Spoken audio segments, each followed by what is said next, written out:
Check 1 2 1 2, bitch. Are you recording now? We're recording. Alright, well. Where you coming from? This is 123, right? Yep. 1 2 3. Mic check 1 2 3. 1 2 3 kid. No, right when we record. That's when they tipped off. Let's hit the beat too. Yeah.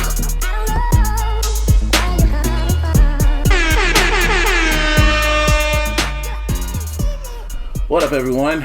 This is the Busby, and What was the Busby? I just said it. The Busby. The Busby. The Busby. You know, like Batman, they call it The Batman. And this is episode 123 of the iLLogical Sense podcast. And over here is your boy JC No Hut! And he's back, Martin. Yo, what's up? What's good? Shut up! Yo, hey man, you better chill with that Vince McMahon bullshit. It just comes, my voice just gets better. I just like doing that shit. Yeah, The Busby. The Busby. I'm the Busby. Ugh. Anyway, hold on. Fuck all y'all doing? It all depends on what happens in these next 2.5 hours with this Lakers game. Oh yeah, so we have the game on. The Lakers are going against the Grizzlies, right? Mm-hmm. Yeah, I don't know. Depending on how the show goes, like you're gonna hear how either pissed off they're gonna be or how happy they're gonna be, depending on how this game goes. We'll see what happens. We'll get to them later. So, anyway, the Oscars were. Well, how was y'all weekend before all that shit? Cool. I watched the Umbrella Academy. Hey, I watched that shit too. Mm-hmm. How did you like it? It was middle of the road. I liked the fact that they did leave a lot of cliffhangers on each episode. Yeah. So it wasn't a matter for me of, okay, this is really, really good, I gotta tune in. It was more so, I started the story. There's some good cliffhangers, I want to see where it goes. The plot twist of it all was actually pretty damn good. You talk about the ending, like the last episode? Like the last 3 episodes. Yeah, that's how I liked it. It was a nice twist. Like it was like X-Men meets Heroes. If that makes it's same shit, mutants. Yeah, I was gonna say it's not too far off. Yeah, it's not too far off. Right. Ellen Page was cool. And I'm like, man, she's a good ass actress. Like I'm telling you, she's a good actress. The last episode was like, well, I didn't think they were going to do that. And I was like, oh shit, y'all really did it. I was kind of shocked, and I'm like, okay, now they got me intrigued for season 2. So, Mary J. Blige's role just made me laugh Why? the entire time. Why? Just, especially in the 4th episode when they go into the lab and before they burn it up. Mm-hmm. Oh, when she walks away and no, when she's dancing, and I was like, you dancing this just like you do on stage. Like, yep. No, I remember this one. When she was choking old boy out. Yeah. Someone put a meme up. It's like, I told you, there's no hateration, holleration. Didn't I? Didn't I tell you that? Didn't I? I said no more drama. No more drama, motherfucker. Shit, I also went to the movies. I saw that one movie, the one that Rock produced, Fighting with Your Family, the biopic on Paige, WWE superstar. Right. It was actually quite good. Surprisingly good. Because WWE Studios, they don't have a really good track record with movies at all. It's like, it's one of those you just have to they have a whole bunch of action movies. They tried drama. That didn't work. So I was just like, they did. They tried drama. They tried. They failed. Yeah, they failed. But I actually watched it, and The Rock executive produced it. Vince Vaughn was in it, and other shit. And it was, if you don't watch wrestling at all, you would like the movie. It's a good coming of age movie. That's what's the trailers. It looked like a good trailer. Yeah, it was, and I was like, oh, and Rock got the right people to be in it, and yeah, it's actually quite good. Nice. So yeah, shout out to who would have thought a Paige biopic would be good. Well, we can stay on the topic of movies. The Oscars were last night. It's just Yeah, the Oscars were last night. They had no host, but I think that was the best thing that ever happened because the shit flew by smoothly. Started at 5 and legit ended at 8:15.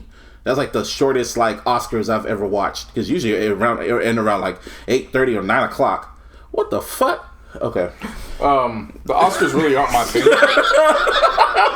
Yeah, it's only one explanation. Yeah, seriously, let's just not pay attention to what we just saw. Now you start to understand it ain't all what you think it's all about. Yeah. Like we were saying, it's everything else too. But we'll get to that. Yeah. Yeah. The Oscars, I've never been really big on watching the Oscars. Yeah. I know, it's boring. It could be really boring. That being said, I did want to tune in to at least just kind of see what the mix was for this year. Mm-hmm. But lucky me, I ended up with a migraine. And by 2:30, I was like, well, I'm going to bed. Yeah, you won't really miss him. So that's why you having me. So me and my mom were watching it like it was a fucking Super Bowl and rooting for everybody black. So, starting off, a lot of black people won. Regina King, or AKA Riley Freeman and Huey Freeman. That's Wow, shouts out to her. Yeah, she. I mean, the fact when you actually think about who else she's played. Yeah, I remember the first 3 movies I associated her with all had Ice Cube in it. Boys in the Hood, Higher Learning, and Friday. Yeah. First time I ever saw her was on Poetic Justice. That's Poetic Justice. But that even goes with the John Singleton connection. John Singleton, right. Yeah. So, but to me, she's. I know she's a great actress. She's won Golden Globes, Emmys, and now an Oscar. She won an Oscar for Best Supporting Actress for If Beale Street Could Talk. But she's always going to be Riley and Huey got an Oscar. Yep. Round of applause for that. Seriously. Who would ever thought that?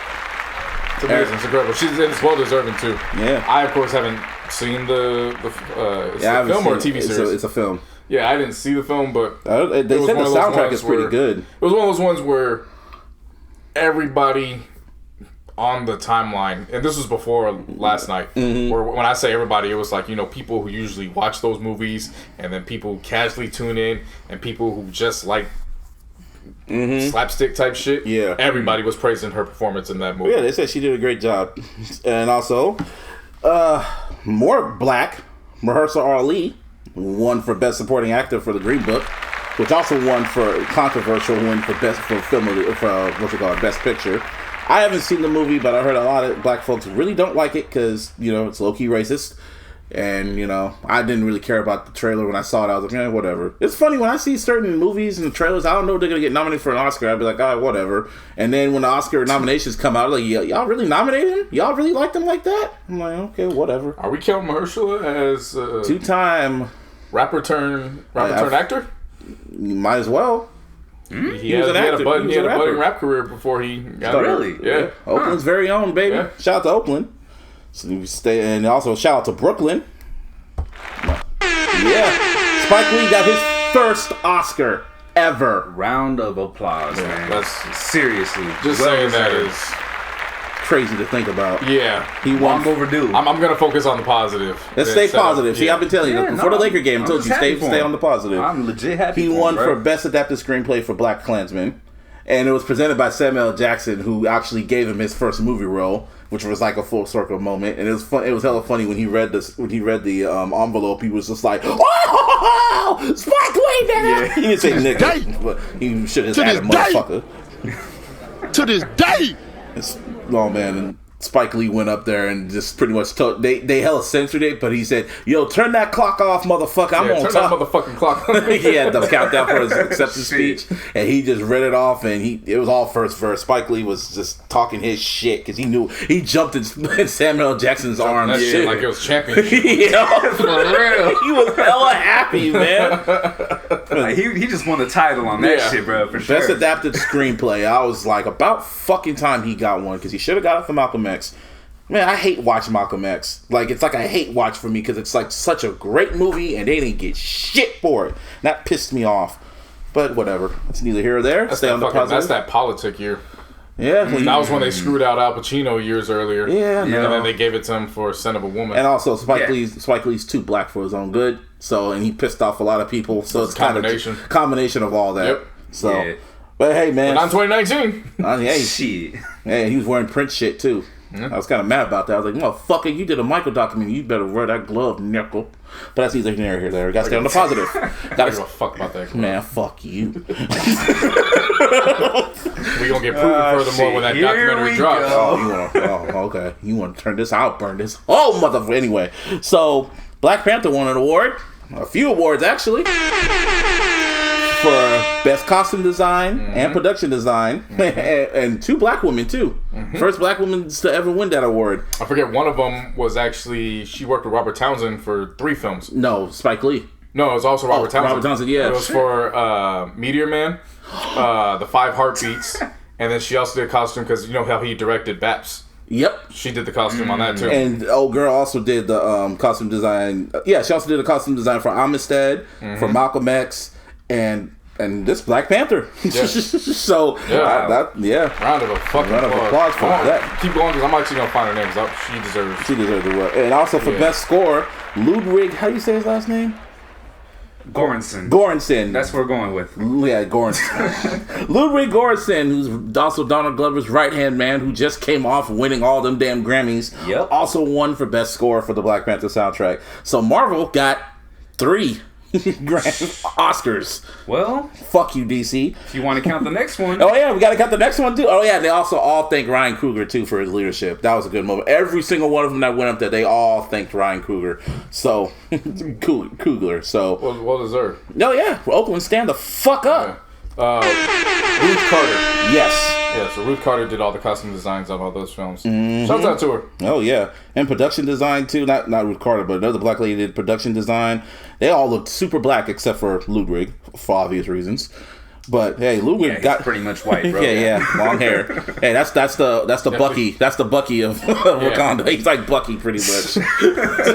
Bucky with the good hair. Yeah, Bucky. Yeah.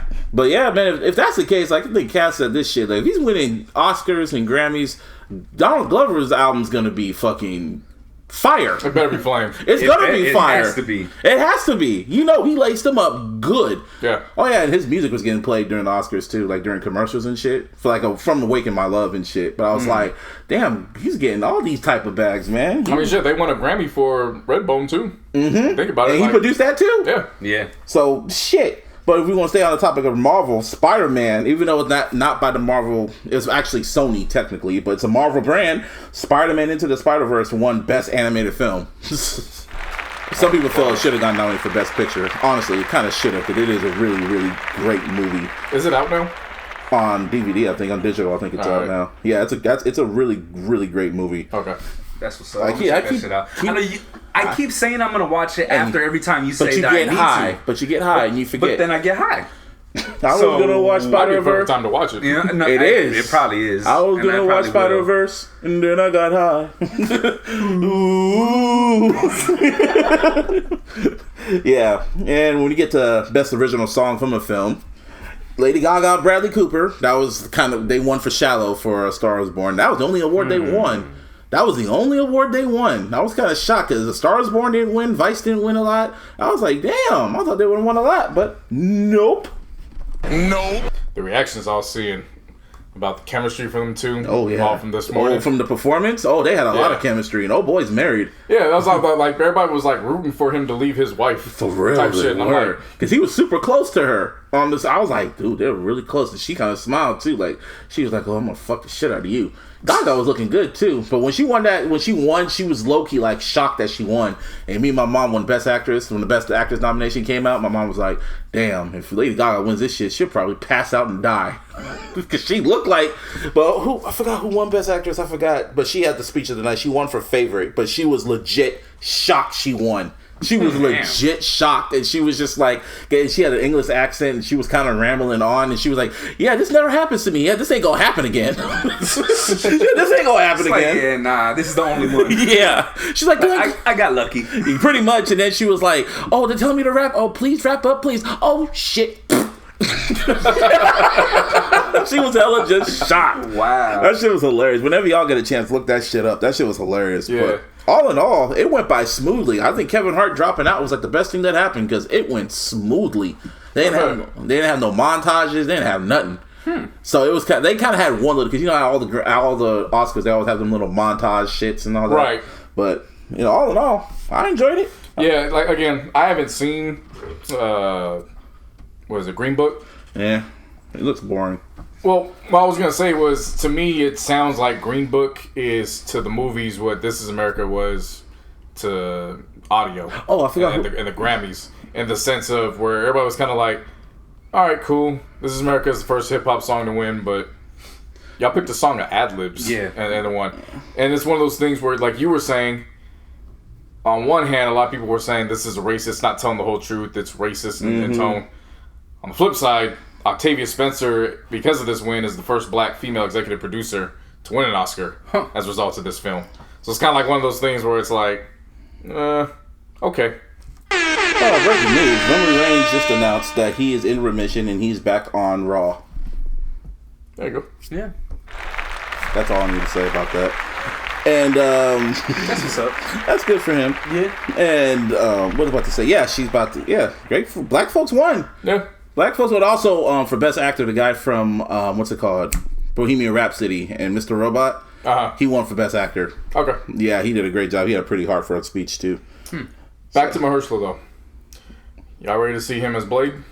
I can see him as Blade. Because you saw the photo, right? Nah, from Boss Logic or whatever. When they kind of upgraded it and they photoshopped his face on I can see him as Blade. Wait. Who's playing Blade? No, he's not playing it. It's just a what if. Yeah. But who? Mahershala Ali. Oh shit. I can see him as Blade. I can see that. I could do that. I saw that. That could work. Yeah. That could work. That could work. But don't show Martin real quick. oh, you want to show him? I want to get to the jokes right now. Oh, you go ahead. I'm going to. I want to get to the jokes. Jussie Smollett, Omelet, Liar. Who gives a shit? How about that one? Oh man, the jokes just keep coming, man. He got arrested. He got arrested like he got arrested for what's it called, false reporting and shit like that. JC filing a false report because more shit just kept coming out. Like, what did we leave off on? Oh yeah, he needs to play Blade. Yeah. I told you. Yeah, for sure. Where did we leave off on from last week? We left off on basically saying he's a liar. Yeah. And then more information about him paying the $35,000? $3,500. Yeah. It wasn't a whole lot of money. Told niggas to split it. So it was like, oh wow, I thought he paid them both $3,500. No. He was mad. $3,500 between both of them. Right. Well, okay. So now rewind. We had left off where we were still under the assumption that there was an intimate relationship with one of them. Yeah. Come to find out that he paid them the $3,500, which we believe is a cover, because who else is gonna write on the memo "whoop my ass" for $3,500? Whoop my ass! Give me a hell yeah! So that's that, and then of course we mentioned there were also extras on Empire, right? Nigerian dudes and shit. We just didn't know the why. From what has been reported, the why is that he has been extremely frustrated with his pay on Empire.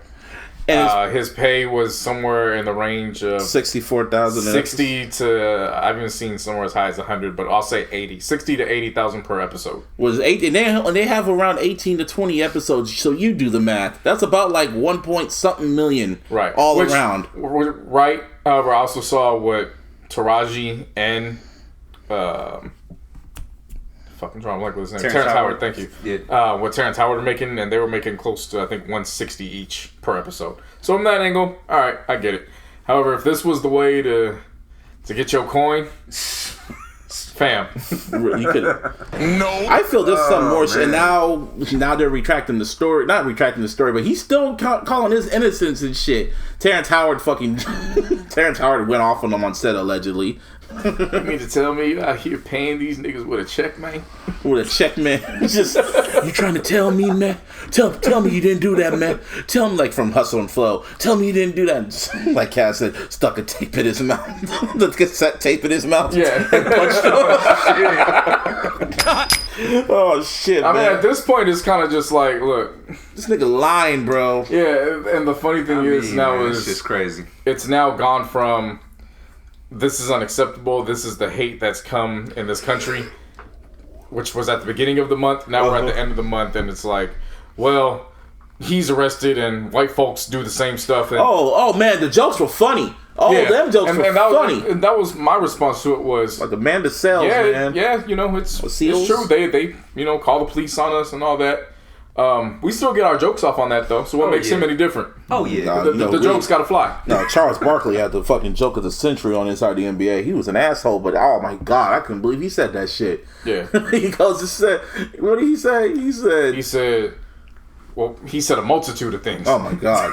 But the juggler. First of how it got set up, for those who don't watch Inside the NBA, he had predicted that the Lakers weren't going to go to the playoffs. So then Ernie wrote it on a piece of paper, on a sticky note. Yeah. They have a wall of all these predictions. Oh yeah. As he's walking over there, Kenny asks, how many of Chuck's predictions are still alive? And that's when Chuck said, oh, 2 black men ain't never gonna whoop no black man's ass in the middle of the night. Come on, Jesse. And then what made it even more funny was you could tell Ernie wanted to laugh so hard by what he was telling Chuck. When he turned away from the camera, and all he could say was, Chuckster. Chuckster. And he was all going, if you gonna whoop his ass, he's like, if you want to get your ass whooped, you could have just went Liam Neeson's neighborhood. He could have just did that. That was just like, wow, he really just said that on live television. Yeah, for real. And then when Shaq, because when Shaq gets to his certain laugh, that gives the green light for Chuck to keep going. Yeah. So then that's when Chuck looked at me and goes, hey, Shaq, what they put in them Subway sandwiches? What they put in them Subway sandwiches, Shaq? Shaq, what they put in them Subway sandwiches? Oh, damn, that was hilarious, man. They just all they do is fuck around on that show. They don't give one flying fuck. Nah. The jokes had to fly, though. Oh, the jokes flew when it happened. What was more funny? 21 Savage on the ice shit or the Jussie Smollett shit? This one. Easily this one. Yeah. This one. Yeah. Easily. Yeah, true. It was just, I just can't believe he. And now they wrote him off Empire. They'll say he's not going to be on the season finale. Yeah, the final 2 episodes. They just wrote him off. And it's too hot.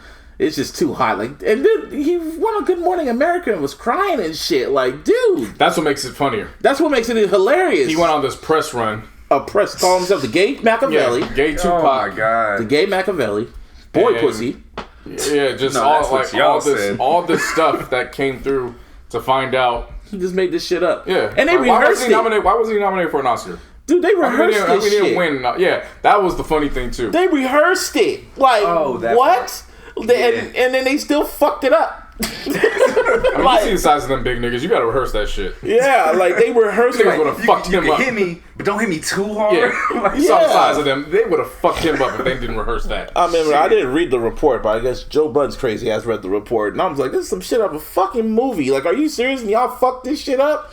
And y'all thought you could get away with this shit? Oh, it's gonna be a movie in 3 years. Oh, for sure. Maybe in a year. Yeah, it's not gonna be. Oh, don't worry about him. Okay. That's KCP. Oh, that's KCP. Don't worry about him. Oh, okay.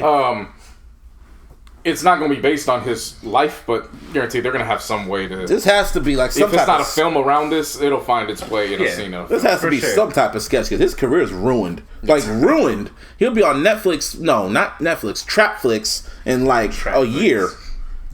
Or maybe them fucking made it Redbox movies or shit. I don't know. Lifetime. No, I said no. Lifetime has the bag. No, made for Netflix. You seen them Lifetime movies? Them movies are dope. Not all of them. No, they're intriguing. How about that? Lifetime movies are kind of intriguing to watch. I'm leaning more towards those biopics. You know, the Whitney Houston one. Oh yeah, he'll be those ones. Yeah, he'll be the first one to star in his own biopic. How about that? You know, the ELHAE where the nigga played both Dame Dash and her brother, the light skinned nigga. I don't know. Yeah. Speaking of YNW Melly, man, more shit just keeps coming out about this. Well, before that, there's more. There was another joke that flew. What? Because you know the whole stance. At this point, I don't understand why people still fuck with fashion in this sense. I don't care about the Go Gucci shit. I honestly don't. Because then Burberry came out and had the noose on the hoodie. Yeah. And right before I saw people start to get outraged. Somebody came in and was like, "Oh, look, there's Jussie Smollett sweater." Shit, that's probably what he was wearing. Hey man, I'm not gonna defend nobody when it comes to that Burberry noose bullshit, whatever, right? But like, they were literally putting down all their fucking gear. They were. Yeah, like I started seeing like different pictures and shit. Like it was like on the the buttons and shit or whatever. Yeah. Mm-hmm. It's like, dude, that. It's to me, I don't even get mad. I don't know why everyone gets mad about it. It's like, dude, just why y'all get so outraged? Y'all don't buy this shit anyway. But whatever. But it's being seen by the world. It's seen from the white folks and shit. So maybe you would just think common sense, but you know, this is the illogical sense. But people. I also had to look at it from a different perspective. Maybe they do have common sense. The common sense is they don't give a fuck about your black ass. Exactly. So maybe but people still gonna buy it. So what's the point? I'm from me. There's no point in me protesting it because I don't wear this shit. How am I gonna protest? I've been protesting it my whole life. Right? Yeah. You pick and I pick and choose my battles. I pick and choose the hills I die on. And sometimes those hills, just being black, it's just like, well, shit. Right. So it's just whatever. I pick another hill to die on. Anyway. YNW Melly, more shit just keeps coming out about this motherfucker, man. I was gonna go listen to his album, but it was just too couldn't do it. Nah. So more information keeps coming out about this niggas, and this nigga's kind of crazy, man. Like there's reports coming out that he has a whole fucking like split personality named Melvin. What? Yeah. He said Melvin's the one that likes to kill. Wow. And now the story's coming out saying that he killed he helped shoot a police officer, kill a police officer, or shoot a police officer. One of them. It's all fucked up. Dude's crazy, man. Yeah. So yeah, whatever. So YNW Melly didn't do it, but Melvin did. Melvin, message. That shit's stupid. Now stay on the. You gotta make it go a little bit extra. R. Kelly. He's back. Damn. Damn. No, but it's a good damn because he's locked up. Well, he was. But he is charged with 10 counts of aggravated criminal sexual abuse because they found another tape. Another tape. What kind of shit is that? I said it last week. Another tape of a 14-year-old that he's instructing how to have sex with. By name, looking at the camera probably. We haven't seen it, I mean, for obvious reasons, but they gave it over to the authorities, and he pled not guilty. They put up a $1 million bond. And for the whole weekend, he was in jail. Because the nigga couldn't afford it. And then the funny thing was, we saw his mugshot, and then we saw Jussie Smollett's mugshot. We realized them niggas is in the same jail with each other. In Chicago. Yep. Well, he got out before. Well, yeah, Jussie got out, but the fact that they were booked and arranged in the same area, all because we could tell there was a damn dent on the wall. Yep. Doing the same spot. And I'm like, wow, R. Kelly showed up in a fucking tour bus and shit too. And I was like, damn, y'all better thank Dream Hampton. You better thank Dream Hampton, man. People are like, oh, we don't have to thank Dream Hampton. I was like, dude, you telling me in January Surviving R. Kelly came out, and by February he got locked up and charged with 10 counts of of rape, pretty much, of a minor. Again. A nigga tweeted out on Saturday. He said, "There's a man in the barbershop still believes that there's a conspiracy against R. Kelly. And I'm for him. There's 5 niggas ahead of me. It's going to be a long day." Oh, God. What was the other one? The talent show shit? Imagine being the nigga who wins the talent show and then R. Kelly, and you find out R. Kelly about to show up. Not even that. Jussie Smollett and R. Kelly. They put the mugshots together. They said, name this mixtape. Nigga put Bleacher Box / The Love Below 18. Oh man, when a pedo meets faker, bad meets evil, pedo meets faker meets liar. Yeah, but before we got on the air, he was still locked up. He pleaded not guilty on all counts, obviously. Yeah. But he finally got some money. He probably called bail bonds or something, and he posted $100K bail. They said all these nasty ass aunties was raising money for GoFundMe. Oh yeah, I believe it. You fucking kidding me? No, I'm just Yeah, I don't believe that. They love R. Kelly. Some people feel, like you said, some black folks feel this is one big old conspiracy against them, when the evidence says otherwise. They say it's a conspiracy against Jussie Smollett. Black folks. Remember last week I said they were comparing that shit to Sam Cooke. Yeah, wow. And I was like, okay, who has Jussie Smollett sat next to or been interacting with? Because Terrence Sam Howard Cooke was, around Malcolm X, Ali, and a whole bunch of other civil rights people. Civil rights activists. He was around them. Who's Jussie kicking it with? Terrence Howard. Like, he's saying he's the gay Tupac. So Taraji P. Henson, RuPaul. You know what I'm saying? Like, RuPaul. As far as I knew, RuPaul was getting the bag on multiple different medias. Yeah. I don't know if he's doing anything that would require, the government to tap the phones. Oh, who's gonna? Someone said when this happens, who's gonna? R. Kelly's gonna buy Nickelodeon. Fam. Oh. Yeah. Oh, yeah. There's powerful niggardry at work. Welcome to your shaft, Robert. I love hearing that shit.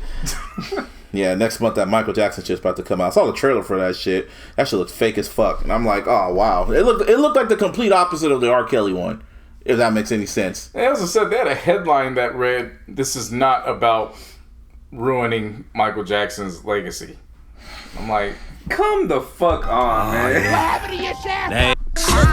Yeah, there you go. God damn, nigga. So what's the point of this? I mean, there's so much Seriously. There's so much receipts coming out about both them niggas now that I don't even have to say it no more. All you gotta do is Google it. Forbes put up articles. Taj Jackson, which is Michael's like nephew, he's been like campaigning super tough on this shit. Everyone's having receipts, and I saw the trailer, and I'm going, you only talking to these two white boys, and we're supposed to fuck out of here. Fuck out of here. And yeah, Robert Kraft. Speaking of Robert, another Robert. RK. My middle name's Robert. Robert K. Interesting. I know, right? I stayed in the house. Robert Kraft got arrested for a part of a massage parlor sting in Jupiter. I did not know there was a city named Jupiter in Florida. Oh, yeah. And it was part of a prostitution ring, and he was, a part of that shit. not a prostitution ring. A sex trafficking. Sex trafficking. Ring. Yeah. I mean, news broke of that first, and we were just, before the sex trafficking came in, we was getting those jokes off too. Oh yeah, because something wasn't adding up. I'm not the best one at math. However, when I see these Instagram models, selling stuff behind the scenes for $1,000, and Robert Kraft was in here spending $80. Shit ain't adding up. Multinaire billionaire. Something's just not. I got a question. What's going on? Man, the documents came out of the report. They have them on camera going through this shit. This shit happened the night after the AFC Championship game.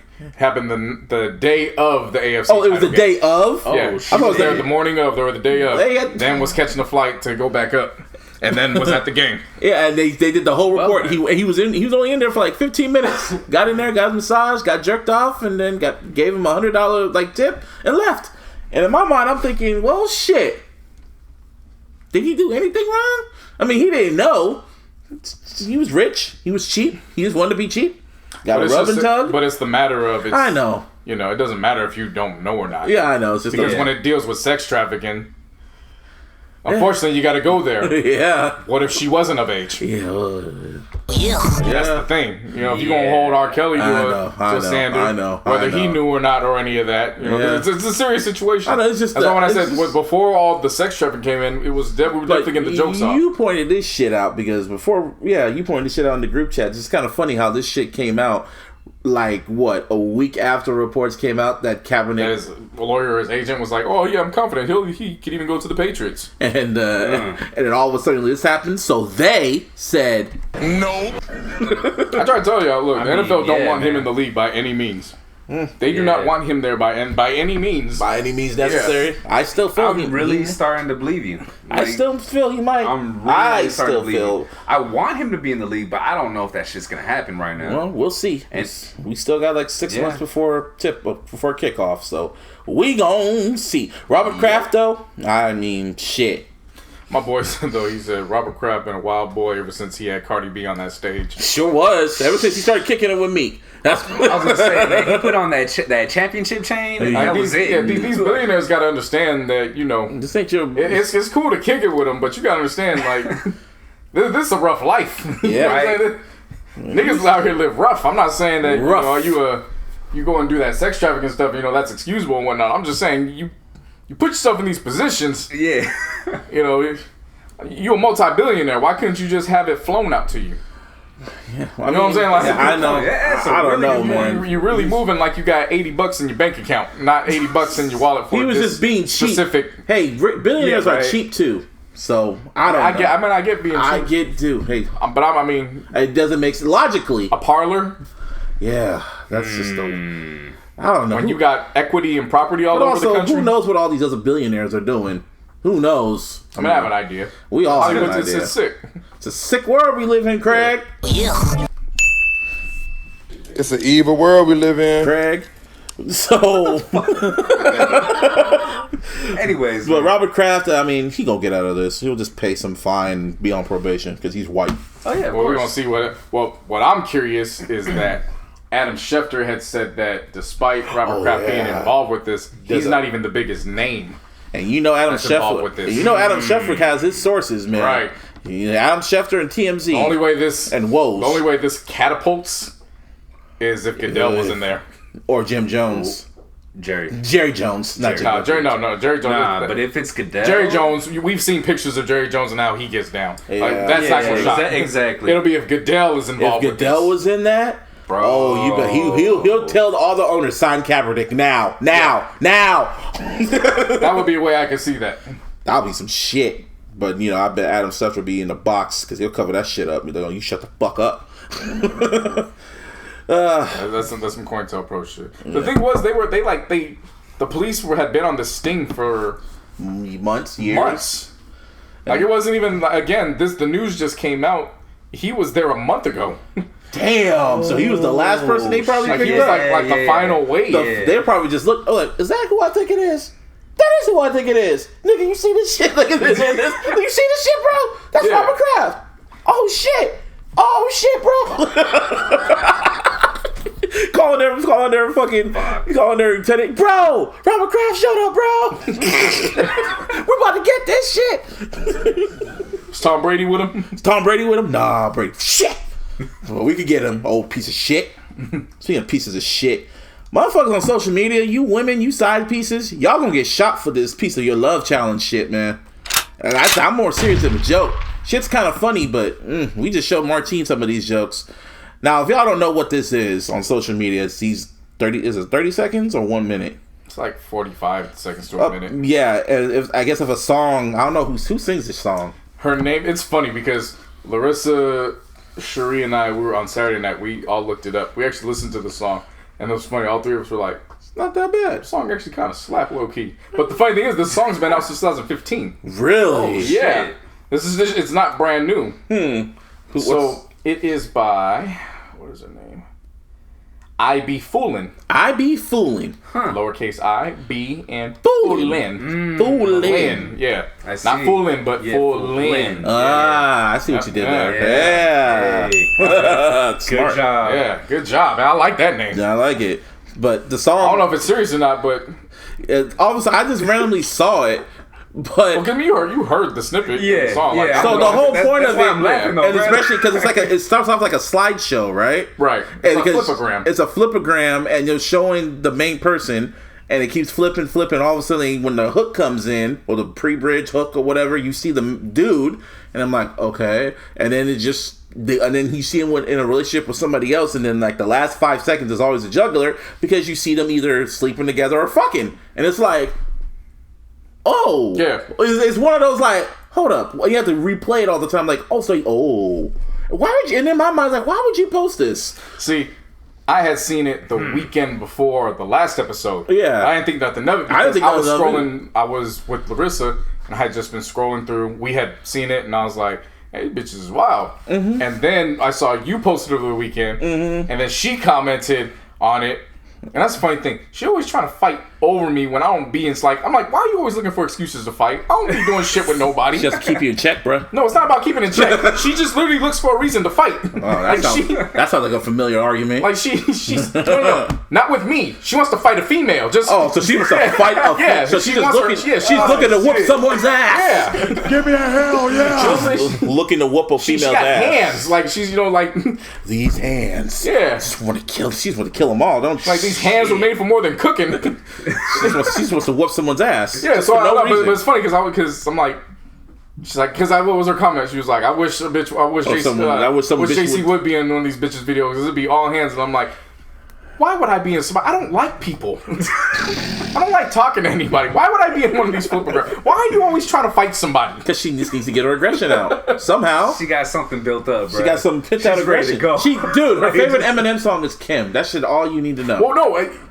That has to do with the relationship. She don't want to fight me. It's an angry song. She likes Eminem. She does not want to fight me. That's the difference. Understand? I get it. She has nothing to do with me. Yeah. She's just looking for a reason to fight. She likes Eminem. But I'm saying she just has that aggression. You know what I mean? She just wants to get it out on somebody else, someone who she don't care about. Exactly. Yeah, but to me, it's like, what I'm saying? No, I understand, but it's like, you can't do it off of the strength of me because I gotta call her right now so she can explain. I mean, I get what you're saying, bro. I get it too. Yeah. You want me to call her? Yeah, call her right now while we're fucking saying. But yeah, someone's gonna die off this shit. I'm saying I keep seeing it and it keeps getting worse and worse, and it's like because they put even Jeff Bezos up in there too, the dude from Amazon. Are you serious? Because the video's out somehow, and I'm like, okay, you hoes are gonna die. Wow.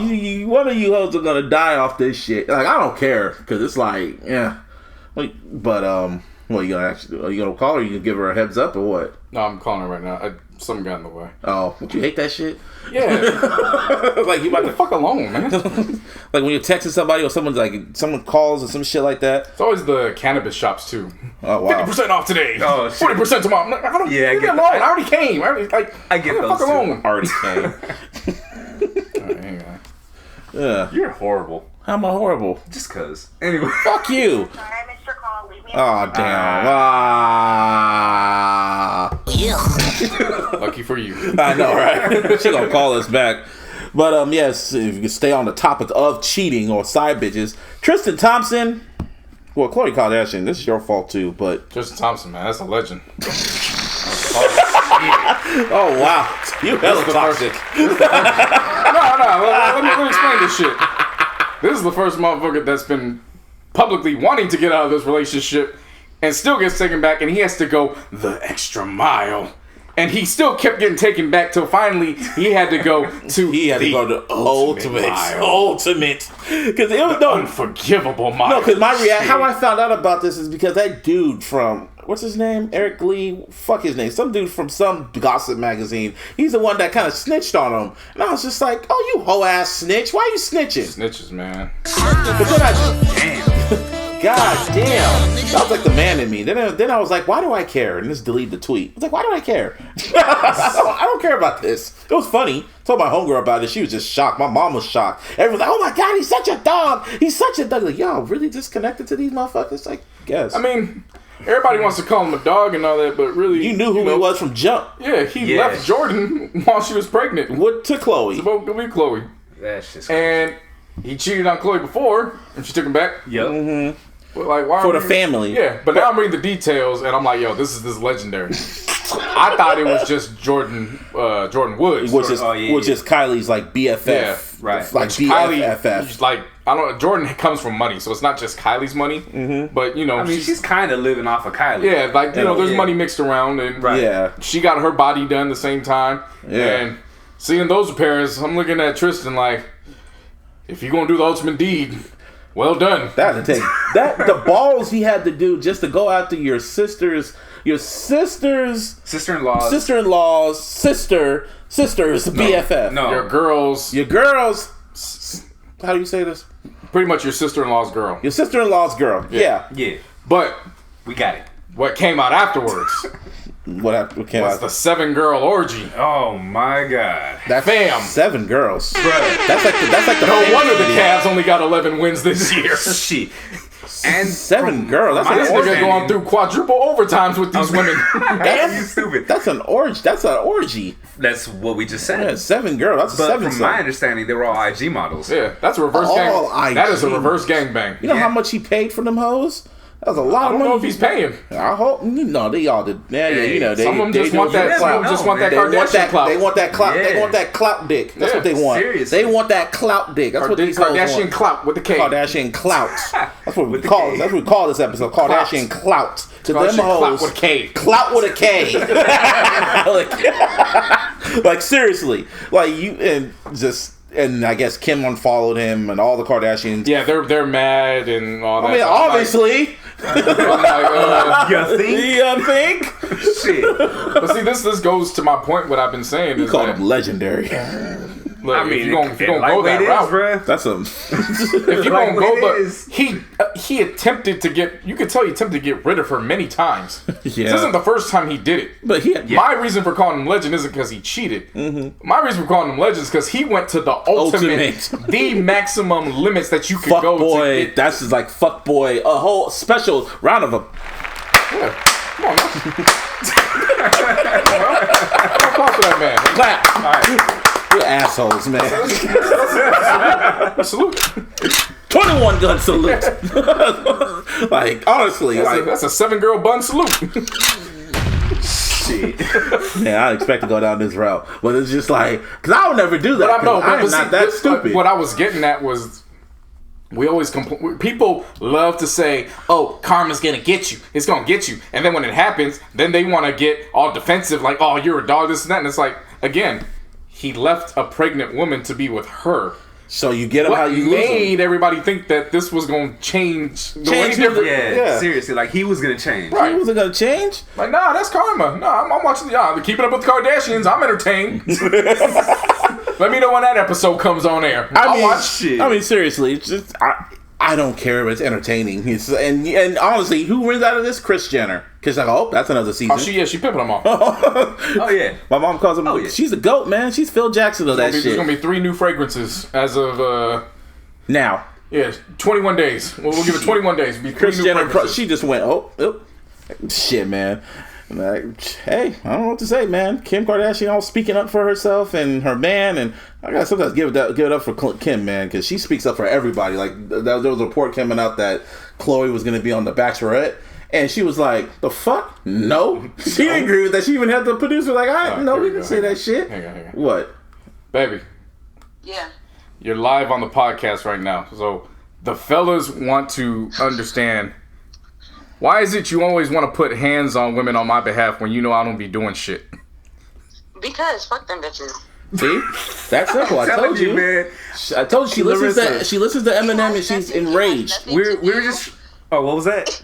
It has nothing to do with how you conduct yourself as a man. It's how I know that women can move. So I completely trust you. That's not a problem. That's why I'm never like, I'll fight you or I'll fuck you up, whatever. It's like, no, I'm going to choke the shit out of her because I know for a fact she would be the one out of pocket, not you. No, I understand that. What I just don't understand is I be asleep most of the time. Or watching the game. You see me. You see the tweets. So I just don't be understanding where it's like you want to rough up somebody and it's like I don't like nobody. Shit, nigga, it's not like you stay in your living room, like you're still out in the world. You be on deliveries and shit, you be up in Mountain View, you encounter females, even if you're not paying attention. She's just trying to get that bitch that's like staring at you and shit. You know? Right. Hey, Larissa, we're too friendly. I was trying to explain it to him. I feel like you just got a lot of aggression built up. You know what I mean? Yeah, no, and I like to fight too. So that's what I'm saying. See? I told you. She be saying these hands weren't just made for cooking. Yeah, whoop that ass. Okay, that's all they wanted. That's what they wanted to know. Yeah, that's all we wanted to know. Okay, have a great show. I love you. Love you too. I'll see you when I get back. Yeah. I told you, I don't be doing shit. Well, I know you don't.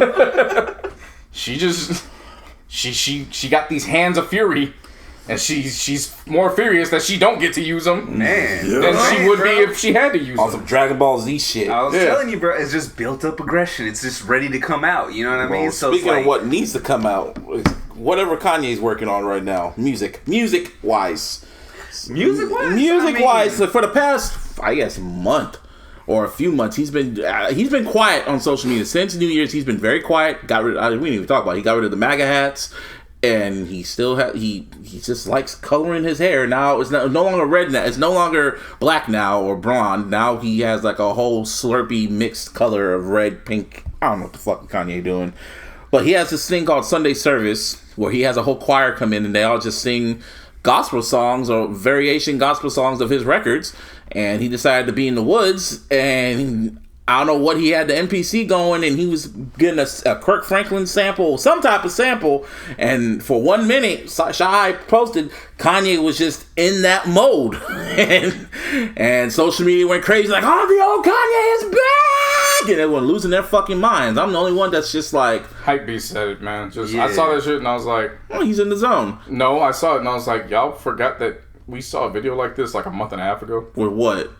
Him doing these Sunday services. Yeah, the Sunday services, but nothing like that. Nothing like that. Man, I don't see nothing like that. Like, he's been doing these Sunday services. Like, yeah, I know, but some people... Jason said it best. He said, y'all niggas let him put an 808 sample over Kirk Franklin, and now y'all niggas forget about them damn red hats. Hey, and then I replied like, it's something with Triple H being... Okay, nigga. It sounded good, okay? It was just 1 minute. Honestly, I'm just like, hey, man... He sounds focused. What is he cooking up there in Calabasas? I don't know, but my prediction said he gonna make something better than Ye. I don't know, man. All I know is that video that I sent you guys last week. Oh, of him rapping? That shit got me intrigued, man. That beat was crazy. Yeah. What if his next tweet is just simply saying "fuck Trump"? Not just simply saying that. I like it. Everyone would lose their minds. Like, oh my God, the old... It's like when Stone Cold came back, the old Stone Cold. Everyone would lose their damn minds and shit. Whatever. I mean, I don't know why people lost their damn minds, but... Yeah, hype beast, man. It's just Twitter. You want to hype up the moment, but whatever. Have fun. I don't know what to say. It's just a 1 minute clip. Speaking of who had clips, Tiger had the clip. He had the the blinky on him. The video was hella funny. He was ready to let it loose too. Nigga got kicked out of Floyd Mayweather's birthday party for whatever reason. Damn near swooped up the security guards. Freaking gun and the shit. Headline was wild. Just oh yeah, the headline was and stupid. the picture of him just like looking like Pac. And the Simone dude picked him up and literally picked up his little ass. Because Tiger's a chill dude. He don't really... All he does is stay his lane, make his music. As far as we know. Nigga got a taste of that civilian life. Yeah, all you niggas can get a taste. Nigga got a taste. All y'all niggas can get a taste. What's up?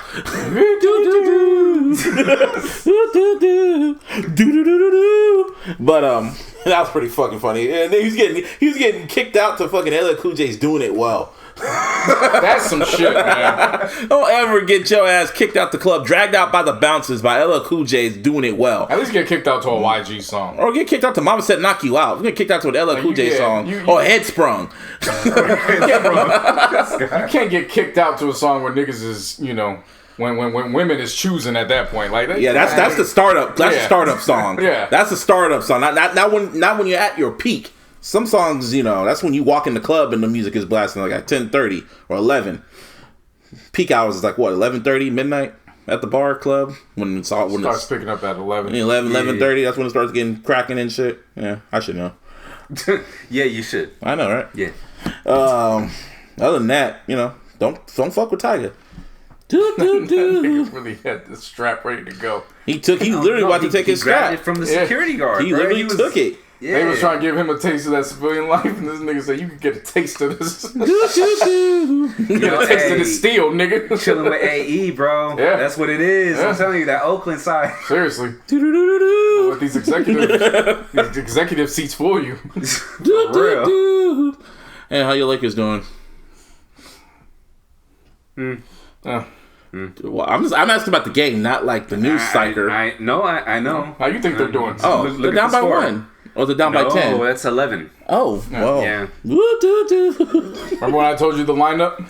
Oh, he did it? You put it in the universe. That's your fault. You put it in the universe. It's not about putting it in the universe. It's literally game, dog. See, this is the thing, listeners. Busby is a casual fan, so he don't really know what he talks about. I'm optimistic. No, it's not about being optimistic. You don't know what you're talking about because you haven't seen what we are telling you is going on. You think when we say it, you're like, oh, you put it in the universe. We're like, no, we're going off of what's been put in the universe. Damn. I can't put something in the universe if it's already on footage. Well, shit. I thought y'all were literally down by like 1, but no. Where's LeBron at? Oh, there he is. Is that him? No. He's sitting on the bench? No, he's right there. Oh, I see Again, him. this has nothing to do with LeBron. I'm asking where is he? I don't know. I'm just asking where he was. We're watching the game right now as well. Oh, out of bounds, kickball. Anyway, we can just go to LeBron. This motherfucker. What's up with your man? Both y'all. What's up with y'all boy? What's up with y'all boy? He wants to be a hip hop historian to the 10th T. Listen, man, he wears the Laker jersey. Don't you ever call him my boy again, bruh. Shit. Oh, okay. JC, what's up with your boy? He wants to be a hip hop historian, man. Load management. You're the one that cracked the code before Twitter did. Yeah. So you do the math. You tell people how you cracked the code. So, 2 Chainz last week announced that LeBron was going to be A&R. He A&R'd his album. So 2 Chainz is dropping on Friday, which I called. I said that was going to happen. It was going to be 2 Chainz, which then led into Rick Ross. Mm-hmm. Right. So it's playing out how I thought it was going to play. Of course. So he's A&R'ing. Of course, I'm like, LeBron A&R'ing? He wants to be the hip-hop guy. Like, he really ain't doing shit but listening to music. Right. Unless you are getting paid to A&R, you're really just going in there to just help a nigga pick some records. Yeah. Like, J. Cole did the same thing for Swizz Beatz. Yeah. Right. So I didn't take it as... Well, he was like executive. Wasn't he executive? Yeah, he was the exec on that. Well, exec / A&R, because the reason why he was exec was because he was picking out the records. Yeah. Right. 2 Chainz had an executive producer, so they had to give this nigga some title. A&R just fit. So, I guess. No, I mean, it makes sense. I know. Right, I just said I guess as in whatever, nigga. So picking out records. So last week I wasn't really tripping off it because I'm like, hey, all right, well, fuck, this is a big deal. Until I rewatched the video and I saw that the date was February 1st, 2019. I was like, was that nigga, he was out during that time, right? Yep. Yeah. And then I went back and looked and I was like, was it during the 18 games? Mm-hmm.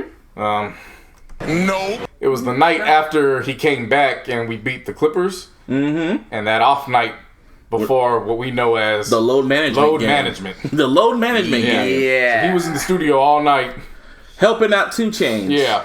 And then, literally, when you said it, I was like, okay, then Twitter literally broke it before we went on the, like, someone on Twitter figured it out before you did, after you did. And I was like, oh, shit, someone figured it out. Now it's, you know, people are going with that narrative. And I really want to hear LeBron, what do you call him, 3-6 Mafia? I like calling him 3-6 Mafia. That shit's funny. Yeah, it's the nickname because, you know, he's 3-6 in the finals, so they call the it was Bron Sexuals and the 3-6 Mafia. No, they're one and the same. It's the same people. I don't know. Yeah. I don't know what I should call them, what I should stick with. But whatever. Now I want to hear their excuses for this, because they're calling all types of excuses. I want to hear this excuse. What's your excuse for him saying, nah, fuck yeah, I'm going to go to Atlanta to help 2 Chainz on his album? No, he wasn't in Atlanta. It was in LA. It wasn't at oh Yeah. my God, that's even worse. No, it's not worth it. Him leaving Atlanta would have been. Oh, no. Yeah, no. You got it bad. That's different. You got it reverse. 2 Chainz was in LA. He was in LA. Yeah. Oh, okay. Yeah, No, everything took place in LA. Yeah. Okay. I can give him credit for that because if it was in Atlanta, it'd be a different tone I'd be singing. Oh, shit, yeah. Oh, shit. Fuck y'all. That's what he just said. But I right will now. say this, though. I mean, when we found out about, LeBron A&R and the thing, I was like, the only time that he had available was when he broke his dick. I put that in the fucking group chat, remember? Yeah. Hey, using that now. Yep, I'm using that. Broke his groin. His dick. Yeah. I don't run with that. Not because I don't get the joke. Like I understand it. You just gotta remember, I'm the son of a nurse. Yeah. So it's like there's only so far. It says groin. Yeah, so it's like it's only so far I can. It's only so far I can take it. You know what I'm saying? Like It says groin. you can only watch the TLC channel as a child so many times, and then when you hear it later on, be like, "Nah, nigga, that's not what happened." Like your groin consists of different multitude of areas. Side note, before I lose this thought, you should watch Dr. Pimple Popper on TLC. You always say that. But I'm just letting the people know. Okay. Anyway, yeah. So. Is it like reality comedy shit or is No, it's actual shit. It's It's like authentic. big, It's that chick that's on legit YouTube that's pimples and shit. popping like big ass pimples. No, I've seen Not it. even pimples. There's just one Yeah, that I've scene where Yeah. like the whole side of his head. yeah, I was- watched I've that seen shit. Oh, Yeah. you know, we won a crazy. 6-0 run to end the half. I'll take that. Yeah. Okay. That's manageable. Anyway, so Yeah, A&R definitely is. So A&R LeBron, or hip hop historian LeBron, decided that A&R and the 2 Chainz album is more important than helping your team beat the Warriors. It just can't happen. Especially when the team's in the situation it is now. Like if these niggas was still in the number 4 slot, Yeah. it'd be a different story. I wouldn't even care. Yeah, Like seriously, I mean, winning. Like I said, If you guys before, were winning, cares like I everything. told y'all, if y'all were winning and y'all were like in the top 5 seed or trying to battle for the top 3, whatever percent you guys were winning. But I mean, you got to understand, Martine and I, as diehard Laker fans, we've been through this before. Mm-hmm. There's no way in hell Shaq and Kobe really should have won 3 titles in 4 years when you actually look at all the shit they went through. Yeah. There's no way in hell that team really should have won. Nope. So we've seen this happen. Mm-hmm. The only reason why it was getting publicized in the way it did was because Y'all were losing. they were winning. Oh yeah. They were winning games. I thought you were talking about now. Yeah. Shit, they were winning titles. Yeah, so the reports they weren't based on the drama alone. The reports were, they got into a scuffle after they won by 27. Niggas don't give a fuck about the scuffle. We won by seriously. 27. Yeah, I was like, oh, y'all make that shit up. Y'all won. What Yeah. the fuck? They were literally, we grew up watching a team where the 2 stars weren't playing against the opposition. They were playing against each other. Yeah. Who the hell was going to score 40? Who was going to score 30 that night? Yep. Fuck y'all. Fuck y'all team. We're winning. Fuck who wins. It's about ego. Yeah, that matters that's the most. That's what we grew up on. So again, it's the fact that the team is losing, and we're the 10th seed right now, and we got 20. This is the second game since All-Star break. So we got 23 games after tonight. It's basically there's no room for margin of error at this point. You guys got to beast it out somehow, some way, Right. Just to at least make it to the playoffs. At least make it, and hopefully y'all don't see the Warriors or someone in the top seed. So, because if LeBron doesn't make it, to the playoffs. This would be the first time in like a long time since his first 2 years in the NBA that he never made the playoffs. And his first time in the West too. That's gonna look very. Well, you also gotta remember too, it wasn't just his injury too. No, every motherfucker on this team got that injured. is a contributor has been hurt. Lonzo was gone on his second stint, being gone. Rondo was gone. Kuz missed like a week. Ingram was suspended, and then he got hurt.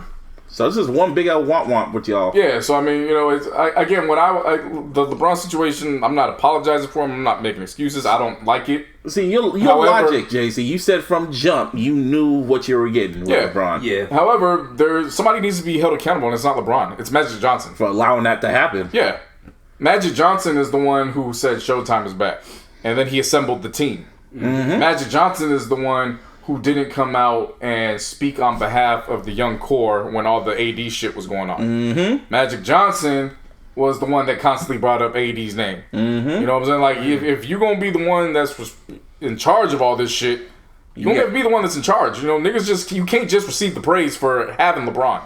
If you're going to receive the praise, you got to get the slack of it too. Yeah, exactly. No, I right now he's not showing me anything that makes me positive with him as an exec. Well, you said 2020. Yeah. So I mean, the situation with Luke Walton. Again, I've been on record of saying I like Luke, but the way he's been running rotations, it's time to go. But the situation of that is, you could tell Magic's waiting for him to be gone because we're one of 5 teams in the league that doesn't have a shooting coach. Y'all don't have it. No, and it explains why we're last in free throw percentage and the bottom 5 in 3-point percentage or something like that. Well, I'm not gonna say that it fully explains it, but I get it. A sport where you shoot the ball and have a coach. Get it. Like I said, but bruh, hold up. These guys have been playing ball their whole life. You think they just forgot how to shoot? But you know what I'm saying? But if you think about it, do they need a coach if they've been playing their whole lives? No. Here's my answer. No, a head coach. I'm talking about a head coach. About a head coach. Because if we want to play, if we want to go there, what's the whole point of even having a coach to begin with? If you just gonna go out there and play plays, substitutions, which Luke doesn't do very well. Right. So I mean, yeah. But that's my thing. Coach is how he plays. How he played for y'all. Luke played great for us. What are you talking about? He did? That's what I was about to say. Oh, Luke was a solid role player. What the fuck you? See, casual fan talking about shit he don't know nothing about. Hey, fuck it. I'm just instigating shit. Don't mind me. No, but it's the one of 5 teams don't have a shooting coach. That's a problem. Yeah, no, definitely. Well, that tells me Magic is waiting for him to do just go to the extreme so he can get him out. So pretty much just tank the rest of the season is what I'm. At this point, we lost to the Pelicans when they didn't have AD. As soon as the game ended, I was like, fuck it, tank for Zion. Might as well. You know, Knicks fans are like, fuck that. Knicks fans are like, fuck that. Oh, but the Knicks are going to go on a winning streak. I mean, they do this every year. Yeah, they accidentally win at this time every single year. They fuck up their chances. Yeah, that'd be some funny shit. No joke. I even heard Spike Lee when he went on stage, he goes, oh yeah, and the Knicks won tonight. Oh yeah, and then he was like, what the fuck's supposed to tank? He said flat out. Well, it's that time of the year. Staying on LeBron. Got announced when Space Jam 2 is coming out. That I'm not tripping off of because he already said he wasn't filming until the off season. So. No, but I'm just saying, just making an announcement. It said July 16th, so that's cool. Yeah, and then Twitter helped me realize this shit. 7 + 16 = 23. Yeah, that's 2021, right? It's coming out 2000. That's when it's coming out. 2021. Yeah. Oh yeah, that's when he filmed. That's when he filming it. And they got to do all the graphics. Like self-centered-ish, I will say. Hey man, it's Space Jam. It's a classic. All I know is LeBron. If he's gonna A&R 2 Chainz shit, he better A&R the fucking soundtrack because his first Space Jam soundtrack is a classic. Hold up. It is. If 2 Chainz album is dope because he A&R'd it, then the album's gonna be dope regardless. Well, I think that. Yeah. I really think 2 Chainz album's but gonna I'm just saying, like, if it's because of something that LeBron did, said, you know what I mean? Then this whole shit started. The whole shit was A&R LeBron started when he just started uploading him listening to albums during on his IG story before everybody. When he was weight training. Not even weight training. When he's in the back seat of the car, man. Oh yeah, that too. It'd be funny. He fucking praised Revival, and I'm like, shit. You actually like that? I'm like, sometimes I'm like, man, you just a yes man. But I'm like, well, you might actually like this shit. No, I mean, I said it wasn't bad. What? So, don't look at me like that, bud. How to feel get instigated, nigga. Don't feel good, huh? Yeah, it feels great. Asshole. I know, right? But yeah, Space Jam 2. So, Ja Rule. Ja fucking rule, man. Ja Rule. I don't know. It's getting Bow Wow service. So I guess it was what 90s night. 90s night at the Bucks game at halftime. Mm-hmm. He's so detached from the fact of reality of what the Fire documentaries have done to his rep. Yeah, where he does this set, and first he makes this weird ass. Yeah, this is 99. I'm a 2000 artist. I don't even know why they got me. It's like, nigga, some of your biggest songs came were out in the 90s. in 98, bruh. Like they did the Murder Inc. Photo shoot for XXL. When did Can I Get It come out? 98. Yes, 98. Like, all right, John. There's that one, and then he's like, y'all ready for the music to start? Quiet. Just nothing but just. I said, are you ready? I guess not.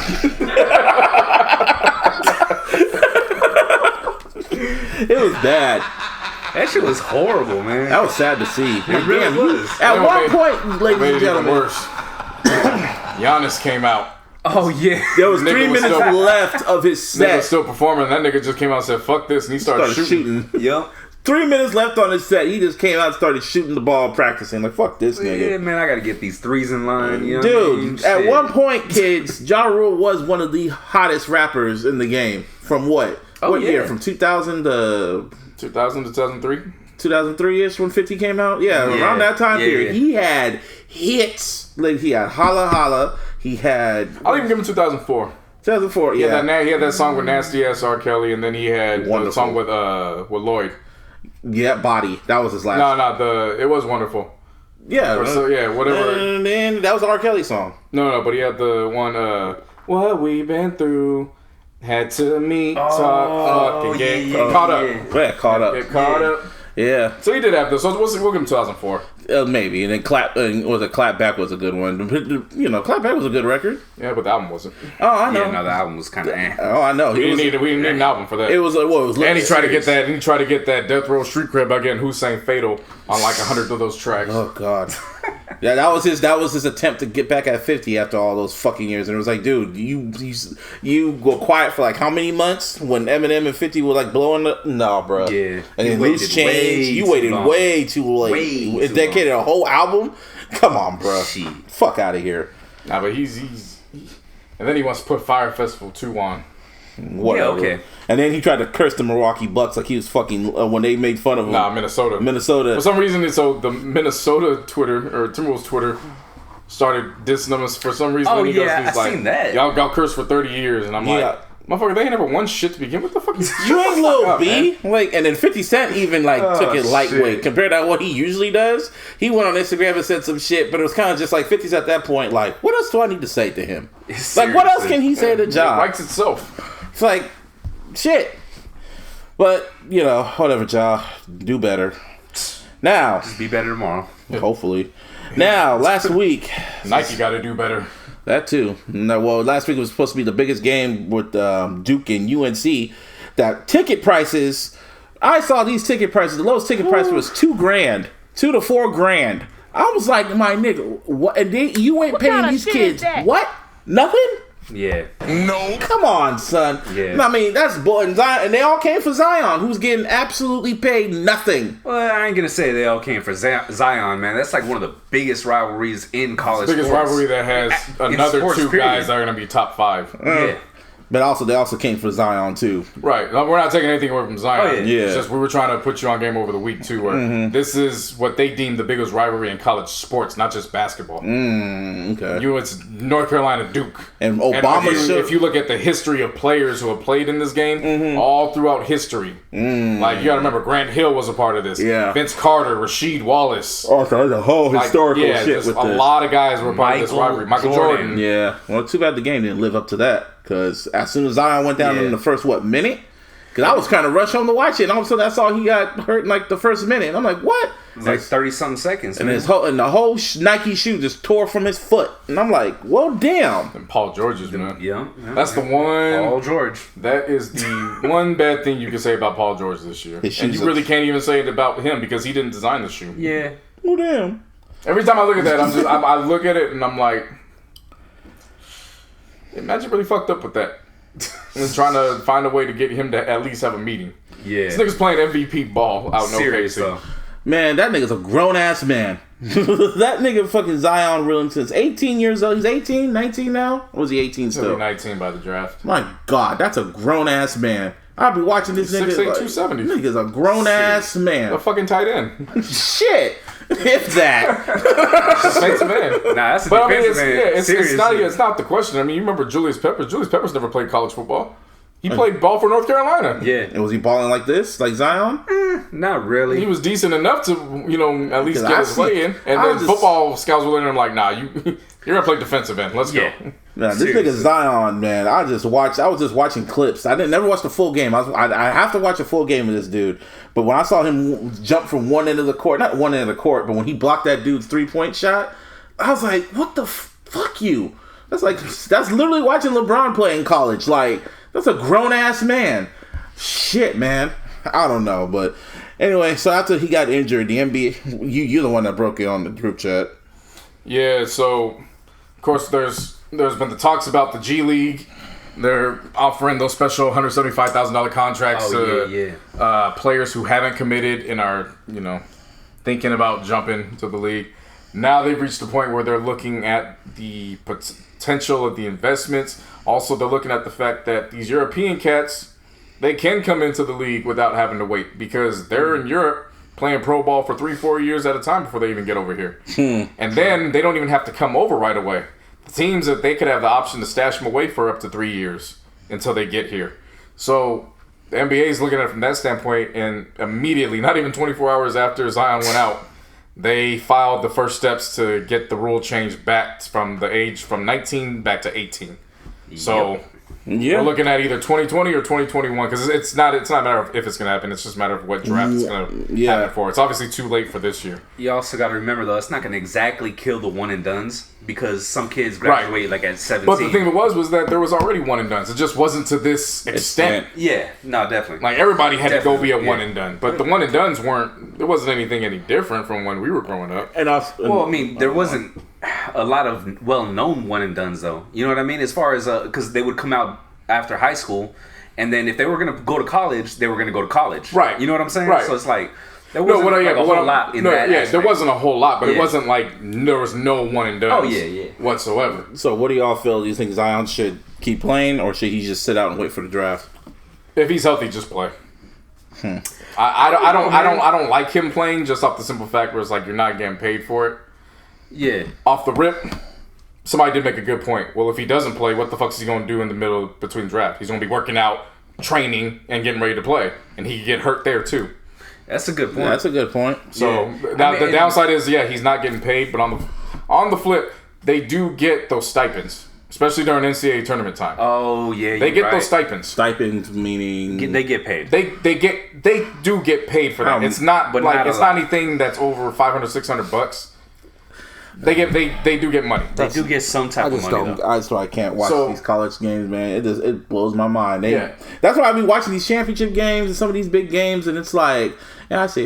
Is it fair? No, of course it's not. It just blows my mind. Like, they make millions. Coaches making millions and millions of dollars. These institutions, these schools make all this money, and you can't pay these kids at all? That's bullshit. Like, come on, bro. I mean, I definitely agree with you. But he's got to stay in shape. Yeah, I know. You know I'm just saying in general. I'm saying in general with the whole shit. No, I get you. But I'm just talking about Zion in particular. It's like, what better way to stay in basketball game shape than to be playing broadcast all over the national TV for you're still getting the biggest exposure. month of basketball in college sport and college sports. I think I'm on that. Fuck you, pay me. If I saw how much some ticket prices were going, I'm like, and you ain't paying me not 1% of that. We've definitely been on that. One thing I've been looking at though is because it's. For those who advocate for the players getting paid, there is also the argument where it's, well, the 13th guy on the bench he's not playing. So how can you how can you make the cause or the argument for him getting paid? Mm-hmm. He's not playing. He's not there. And if they're paying $2,000 for these tickets, ain't nobody paying $2,000 to see the guy just sitting there warming up. So the compromise that they've come up with is like, okay, well, the colleges don't have to pay the players, but then allow the players to make money off their likeness. Let them sign autographs for money. Yeah. Because then that takes out the argument of, well, we can't afford to do it.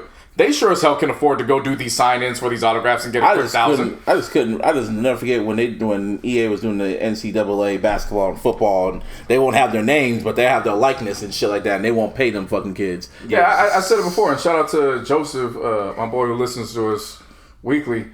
He played for Oregon State. Oh wow! He didn't get his check till 2-3 years ago or something like that.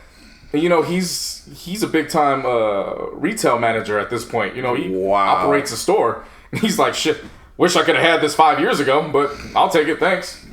That's that bullshit. I think he used it on a vacation for him and his fiance. But still, that's yeah, of course, yeah. That's that bullshit. Yeah. But no, my thing is okay, fine, you don't have the money because it's true.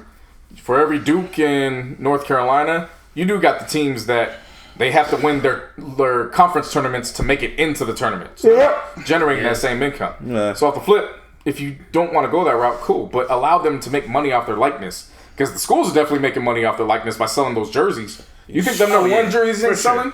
Oh, come on, man. The whole front, like, row.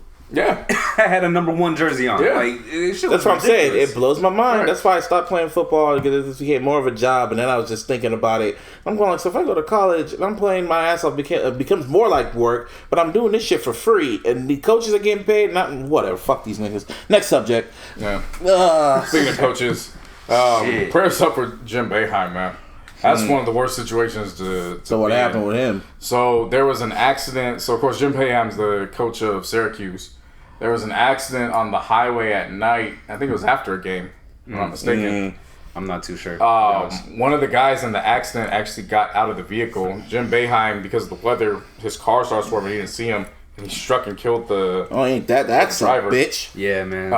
That shit sucks. Yeah, so he immediately, when he could stop, he got out. They tried to do what they could. He immediately cooperated with police, and thank God when he went in and they gave him all the tests that he tested negative for drugs and alcohol. And thank God for that. So he was clear, but obviously the whole community was shaken up with that. That's an ugly situation to be a part of. Yeah, that sucks. I mean, the good thing was the community rallied around him. He obviously is rallying around the family. They're all coming together through this tough time. So we definitely want to give prayers up to him for that. Yeah. Now, down in the deep south. In the deep. Mississippi. Yeah. What can be said? That's a whole other country to me. Yeah, it really is. They stay still on that Civil War shit. Mississippi, did you read about that story about the mother of 6? When she went with all the football moms, they had this sleepover, and she was black, and then she ends up dead. Yeah. No. And then they shot, bludgeoned, and all this shit. A whole bunch of white people there, and nobody knows what happened. Oh, fuck. And then they kind of just swept it under the rug. Online, but the internet's kind of blowing it up. It'll get big eventually, because you know how the internet is. But yeah, so I guess there was a Confederate rally going on near the arena, so when they were doing the national anthem, some basketball players, you can take a guess what color they were, just took a knee. What color were they? Asian? No. Mexican? No. They were black. It could have been Mexican. I think one was. I would have. I know. I was just kind of going down. I mean, the majority of them were. I'm not gonna. I just know 8 players eventually, and I know 2 of them took the knee when it got to the final 2 lines of. They stood the whole time. Then when it got to the final 2 lines, they took a knee for those specific lines. I don't hold them any different. I'm just telling you how it played out. So. Major props to all 8 of those player athletes for doing that. Now, before we go into the NFL, a report came out that Kaepernick and the XFL are negotiating right now, allegedly, and Kaepernick's asking for $20 million. And knowing how Vince McMahon is, he'll probably pay for that nigga, maybe eventually. So you say you want to make a point about something. So what's your point? My point with that is, if they approve that.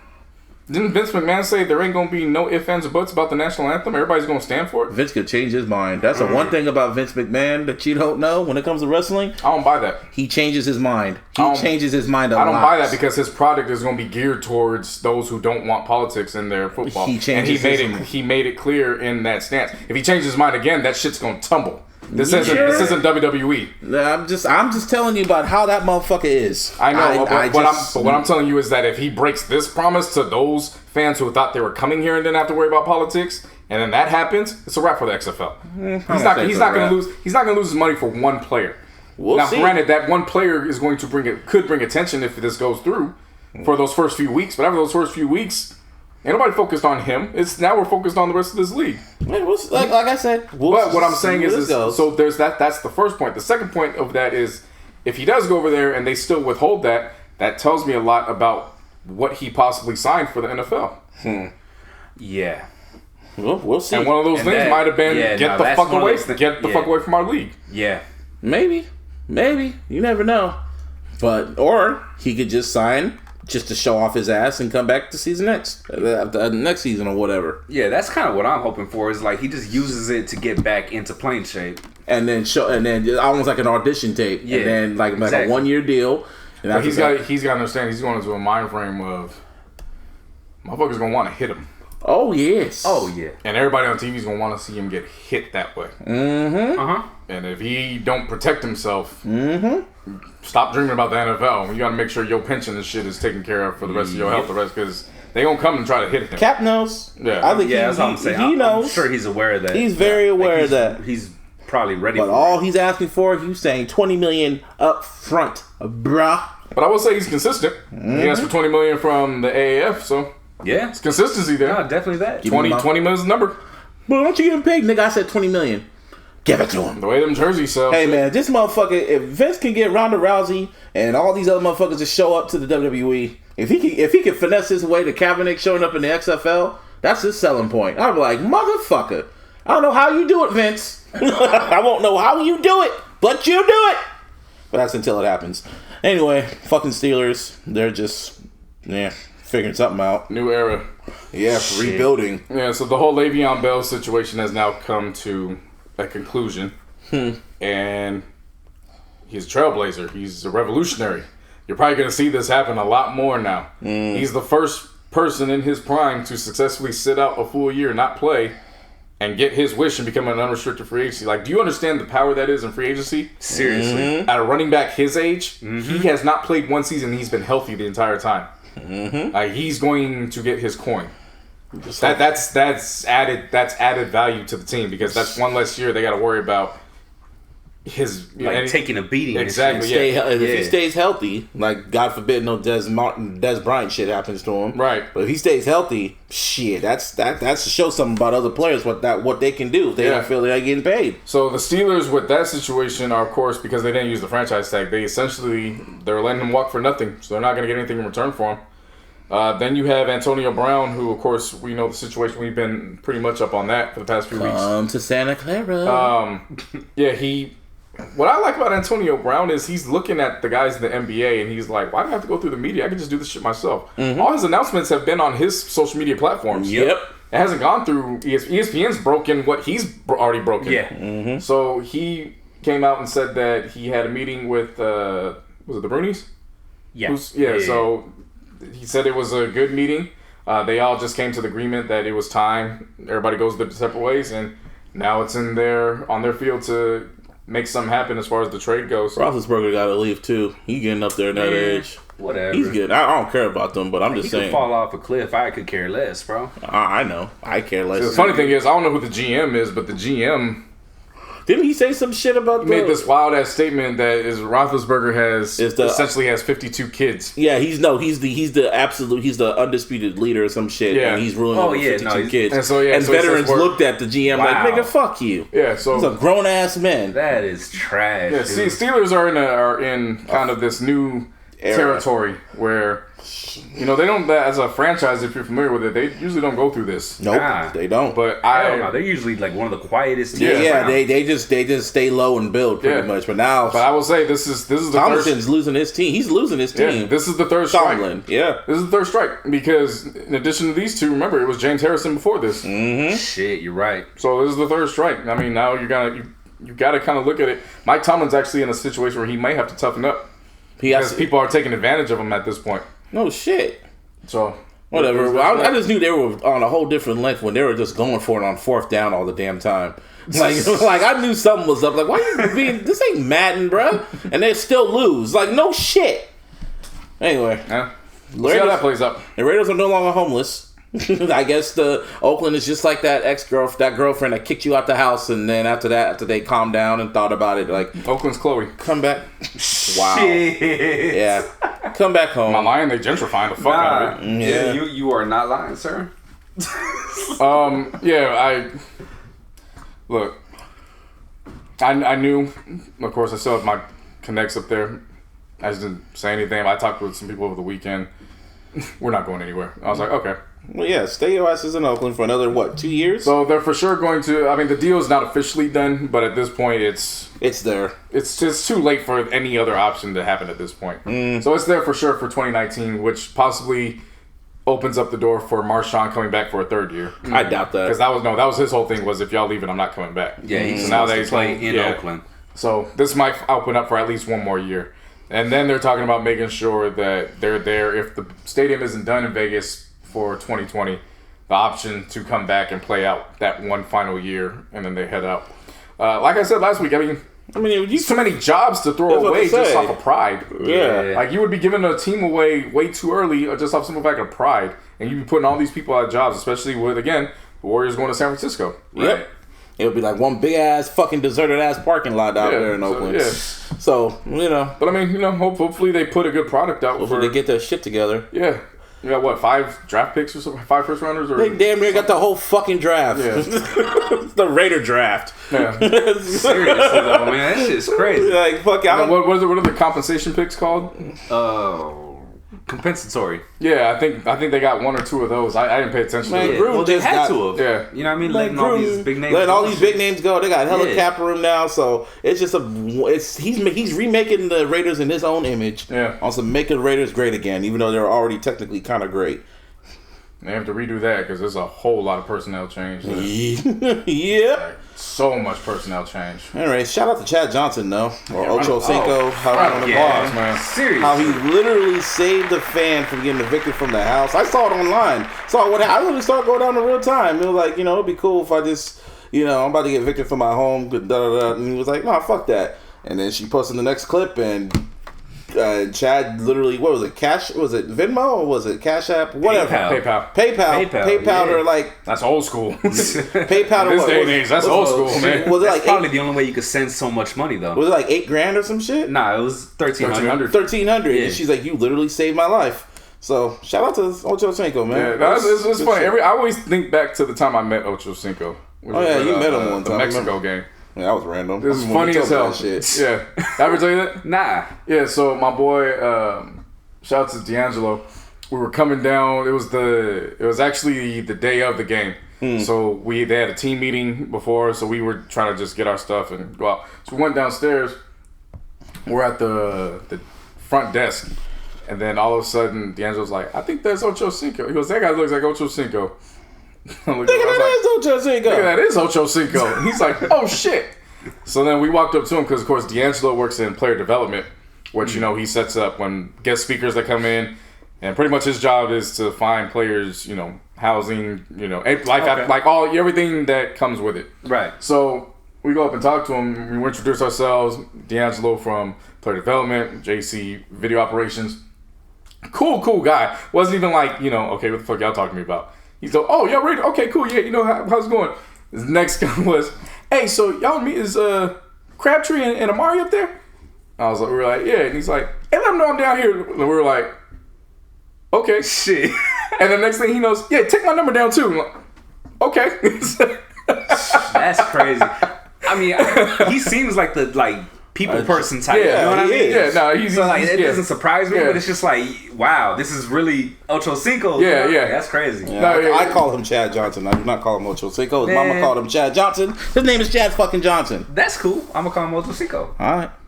Some guys deserve respect. I mean, you pay a stranger $1,300. I'm gonna give you. Call you Ocho Cinco, man. I'll call you whatever you want to be called. You're bigger than your name. All right. All right, that was nice of him though. Yeah, for sure. He pretty much was the one that probably saved his money.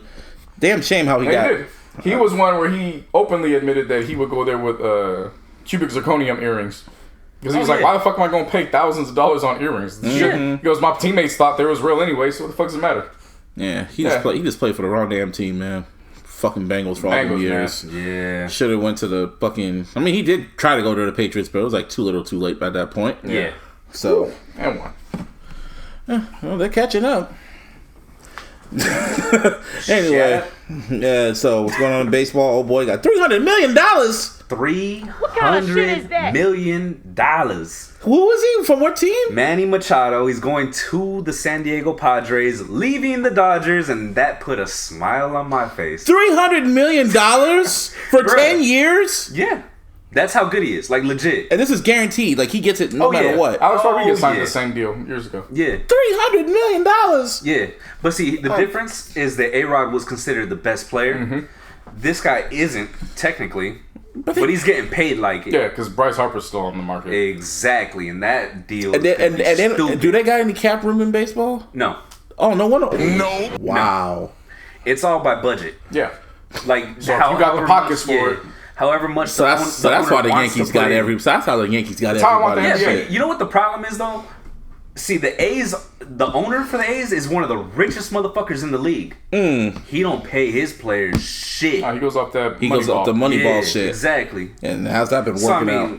You know, not having a salary cap and all that, whatever, and having deep pockets, it doesn't necessarily mean you're gonna get, you know, the top free agents like this. Right. $300 million. $300. Like I said, man. Get injured. All I know is he's gone. He's gone. And I'm so happy. I'm so happy. Dodgers probably going to end up in the World Series. And winning. The Giants ain't even finna do shit, but you know what I mean? Like, y'all got fucking 3 of them already, man. Just be happy you got 3. I am. Okay. But as long as the Dodgers don't get any, I will never forget when y'all won, and I remember I saw a Dodgers fan, and I was like, oh yeah, because I was at work. I'm like, oh yeah, the Giants won, and she was like, oh, yeah? You're a Dodgers fan? She's like, yeah. I'm like, damn, that hit goes deep, huh? She was like, yeah, something like that. Meanwhile, they lost in the World Series in the Game 7. Oh my God, I was popping champagne like we won the shit. No, were you more happy seeing the Dodgers lose or when the Seahawks lost the Super Bowl? Whew. Because when the Seahawks lost the Super Bowl, when they threw that interception, I ran around my house. You know what? Honestly, oh my God! Honestly, or when the Warriors blew a 3-1 lead. See, that one doesn't. I mean, that was more for you. I laughed. Yeah, no, I was gonna say I laughed at my dad because of that shit. But these are deeply I legit laughed hated. at my dad for that shit. But these teams we both equally hate. You know what? You understand? Hold on. To me, it's neither of those. Okay. It's neither of those. Okay. It's when the Lakers beat the motherfucking Celtics. That's when I was most happiest. Which time? We only beat them one time. We beat them one time. We beat them one in time. our lifetime. Yeah. Oh, that one time. Yeah, exactly. That's when that one made me the most happiest because not only was it the rival, but it was us beating the rival. Okay, so that was when the petty. That's when you had your ultimate petty. Yes, that was the ultimate petty. That's when fuck you. Paul Pierce took effect. That's when I started the whole fuck Paul Pierce movement. There's a lot of Warriors fans now who was wearing Celtic green back then too. That. Damn, really? Oh yeah. Yep. I trust your memory. I trust your memory. But to me, it was still when Seattle lost that. That was the most beautiful moment, one of the most beautiful moments of my life, and probably the first one, if I ever get married, God willing, is when I have a child. But that would be second. All 3 of those. Like honestly, like I'm talking about the Dodgers losing in Game 7. That was beautiful. Seattle losing at the fucking in the 1 yard line. Oh, that was beautiful. Yes. Oh yeah. That powerful niggardry at work, And like I said, the ultimate to me was the Lakers beating the Celtics, man. And honorable mention, I guess, the Warriors blowing the 3-1 lead. Honorable mention. Yeah, okay. Yeah, because I laughed. Yeah. Not like JC. That was the whole Vincent Price. Is Vincent Price? It was, which one's Vincent Price? Yeah, that was JC. Shit, JC was like Vincent Price mixed with Major Payne. So I would have asked for that soundbite, but there's music playing in the background on that one, so. I mean, you just gotta understand, like, Warriors fans wouldn't leave me the fuck alone for the entire year. Well, they just wouldn't leave me alone for the entire year. So are they still on you right now? I understand. Or not as much? It's over. Nah, they try to get on me, bro. Like, real shit. They try, but it's like, bro, what are you talking about? Like, your team is that good. Like, you've spent this much money. You're not gonna have them next year. They're not. Wait for that shit. They're not used. They have fear of everything going back to what it used to be for them. I know. That's what they're scared of. Because that's how I felt when the Niners got good. I knew we had a window. Like, I knew that window was closing. But see, that was me. Like, I just knew it. That just goes to show that's an insecure ass fan base. Like, yeah. They was clowning us because we lost to the Pelicans, and then 2 hours later, these niggas lost to the Rockets, and then I find out Harden didn't even play. Yeah. So I'm like, yo. Some Warrior fans are casual fans, the bandwagon fans. You gotta know that. Oh, definitely that. I know that for a fact. No, like, definitely. remember how quiet? Like when the Niners started winning, all of a sudden everyone became Niner fans, and then when we became trash, all of a sudden they all jumped off the bandwagon. Like, I was annoyed. Oh yeah, of course I'm still here. I'm annoyed. I'm literally back to the. We're not the Tim Rattay years because that was bad. Definitely not that. I love when they were still competing. Oh wow, DeMarcus Cousins throws Jeremy Lamb's shoe into the stands. He's an asshole like that. Yeah, figured. Anyway, music dropped. A lot of music dropped. Good music dropped. Not Kanye good music, but good amount of good music dropped. Quality music. Quality music. Well, and there was a lot too. A lot. Besides one, but ones I don't want. Like ones we could just name real quick. Little Pump dropped, Harvard dropped. Nah, I leaked that shit on Wednesday, and I let that shit run all the way through, and I was like, "Yep, that's exactly what I thought it was." Yeah, see, I listened to that "Be Like Me." That's all I needed to hear. I didn't have to listen. I didn't have to listen to it to know what I'm going to hear. So "Be Like Me" is proof as to why nothing else Wayne puts out, I will never hear it. I'll never hear anything. Carter 5 happened, and Carter 5 happened, and that's it. That's how I am with Wayne now. It's not on here, but I finally listened to the Mozzie and Burner. How was it? Album. It's pretty good. That shit's hard. There was one song where I was looking at the track list and I was like, okay, Mozzie, cool. Burner, cool. Was there any like YG? Hold up, for sure. The fuck is Logic doing on this song? Logic is on the album? See, hold up. I'm gonna break up. Y'all should have been tuned in to the Venomous Vibes playlist because that shit was on one of them. I forgot which one, but hey, man, I be high. Be tuned in to the playlist because I don't know which one it was on. But it was on the motherfucking playlist. So if you listen to it weekly, you would have heard it. Okay, but Logic sounded good on that. Sounded great on it, actually. Yeah, he really I don't know did. how Burner just finesses his way to get the. I know how the weed. So I know how, but the weed and Taylor gang. That too. Weed Taylor gang. Like I say, if you're in the Bay, man. If you are in the Bay, you will see at least one time in the day. Taylor gang. He was getting them features before. Even before. Well, it started with the Chris Brown feature. The Chris Brown and Big Crit. Was it what? Yeah, he got those features before he was Taylor gang. That's when he got on the Taylor gang. It was right before. Literally right before. I'll never forget that. I was like, Burner, who's this? I'm like, how do you get Chris Brown? How do you get Big Crit? Oh, well, all right. Nah, but honestly, if anybody who comes to the Bay, at least one time, if you come to visit, if you're out of town, if you come to the Bay, at least one time you will see someone wearing something Cookies merchandise. At least one, you will see somebody right now. As I'm see, when you walk around, you will see somebody wearing a Cookie shirt, a hat, a hoodie, something Cookies related. Burner is making money. If you go one time without seeing one person wearing it, you did your job. So round of applause. Also, since we're on the subject of Cookies and Burner, I got to give a shout out to my favorite dispensary, Santa Cruz Genetics. They just brought back Cookies of San Jose. That's their staple strains. Well, it disappeared. It wasn't out here? No, it was gone, bro. It was gone from the whole Bay. Really? Yeah. Cookies was gone. They were only in LA. They were in LA? Yeah, they had two shops in LA, I believe. Oh, wow. Yeah, so now they're finally back in the Bay on a permanent basis, from my understanding. Well, shout out them. Hey, all weed tastes the same to me. I'm not a pothead like that. I will change your mind on that, bro. I know. I figured. Anyway, yeah. Little Pump drop. Don't care. Burner and Mozzie. I'm gonna probably listen to that. So I guess. So I guess we start at Offset. Offset? Or you want to start? Yeah, let's all start at Offset. Yeah, let's start Offset. Father of Four. I guess it's closest. This was 444. I guess. And out of all the Migos singles, like solo efforts that dropped, this was cool. This was the best one, and that's not saying much. I mean, told you it was gonna be the best one. Yeah, but not saying much. He was rapping his ass off, though. I've been saying that shit. I know, this was the best rapping wise. This was like the best, like, he rapped his ass off on like damn near every track.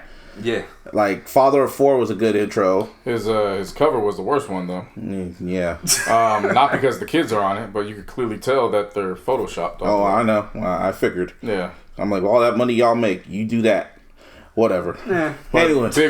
Big Roo being on the opening track that was amazing. Yeah. For everybody who want, that's that Dungeon family connection. Right. Then when the nigga started going into detail about his father, his oldest daughter. And I was like, yeah, man. it's just too real. Too damn real. This is a little too real. Okay. What did he say on that? He said, I'm sorry I missed all your birthdays, and I barely knew your moms. Yeah, barely knew your moms. I didn't even think I was your father because I barely knew your moms. And that's some shit you keep to yourself, man. Don't tell your kids that on a fucking CD, but you want to keep it real, so yeah. I mean, that's Offset though. Yeah, Offset. And How'd I Get Here featuring J. Cole. J. Cole had a dope ass feature, and Offset came off on that shit too. Lick was cool. Matter of fact, everything all the way down to track 7, all the way up to North Star with CeeLo Green, it was fire to me. Even After Dark was blah. Don't Lose Me was blah. Underrated was good. Legacy was cool. Klout with Cardi B, that was fire. Cardi B was talking her shit, and she was being hella subliminal again to you know who. Yep. Yeah. I'm getting tired of these subliminal raps, man. Can y'all hoes just fucking go off on each other now? I just felt like each one of them could have just put out 7 to 9 tracks each. Oh yeah, Don't Lose Me was actually that was his that was his 444. Yeah, legit. I told you what we was getting. Yeah. You called it 222. First I called it 555. Then 222. Then 222. Now it's Father of Foe. Yeah. Now it's just Father of Foe. But yeah, Don't Lose Me. But the way it was, he should have put Klout right after Don't Lose Me. But whatever. After that, On Fleek could have been cut off. The one with Gucci Mane should have been cut off. And after that, Red Room and Come a Long Way. That was pretty much it. Because I mean, to me, the album was cool, but then I almost started drifting off. Because everything almost started sounding the same. If this was like at least... Well, it's still Migos in the end, you know what I mean? Like, of course. But they still have like a very similar type sound throughout all 3 albums. Like the single ones. I'm saying Quavo had a sound through his. Yeah. Takeoff had a sound through his. Yeah. Offset did the same. This one was more mellow. The one Offset shit, and he was rapping like rapping like on this. If you actually paid attention to his lyrics, he was rapping his ass off. He was doing his thing. Yeah. I'm like, okay, you are the Beatles. I mean, you are who was the best Beatle? John Lennon? I guess he's John Lennon. Paul McCartney. It's Paul McCartney and John Lennon. So my takeaway from it was that they, for as good as he sounded on here, they all still sounded better when they were doing the side project with other people. Mm-hmm. Yeah. So like Quavo still sounded better with Travis Scott. He didn't compare to his solo. As good as this was, Offset still sounded better with 21 Savage versus this. Takeoff was supposed to do a joint with Lil Yachty, but that never produced or materialized. Mm-hmm. So all we had was The Last Rocket to go off of. But I think now we finally know the answer as to what they each would sound like without each other. And the result is... Stay together. The niggas need to stay together. Yeah, seriously, though. Just stay and together. That's no disrespect. No, but they play off each other very well. Yeah. You know what I mean? I will say that is no disrespect. That they are the biggest group right now. Yeah. But I did like Offset's album, though. I kind of did like it. I really liked it. I kind of liked it. And I'm like, I think if anyone could pull off a sophomore solo album, it's Offset. Yeah. If he and if someone, I guess if you could call LeBron James A&R his shit. Oh my god. It could actually be good. I just feel just the transitions and take out a few tracks. If you took it out, it would probably have been like a solid maybe 4. But to me, our first listen was like a 3.5 ish. That's me. But it is what it is. Yeah. When it comes to the R&B shit, Kehlani dropped her mixtape EP. I'm gonna stay on hip hop real quick. Oh, you want to keep on hip hop? Yeah, because Gunna's the final. Oh, final hip hop. Oh yeah. Gunna was alright. It was cool. It was exactly what I expected. Yeah, for sure. Like just listening to the singles. What was it? One song or One Call and Speed It Up. Mm-hmm. Yeah, listening to those 2 singles, you kind of knew the direction. Yeah, for sure. Everything was smooth. The standout track, or a couple of them, I will say, though, is Derek Fisher featuring Lil Baby. Yeah. And Three Headed Snake featuring Young Thug. Yeah. And I never thought I would say I like a song with Young Thug. Young Thug's been that shit was kind of hard. Young Thug is damn near like the feature king now.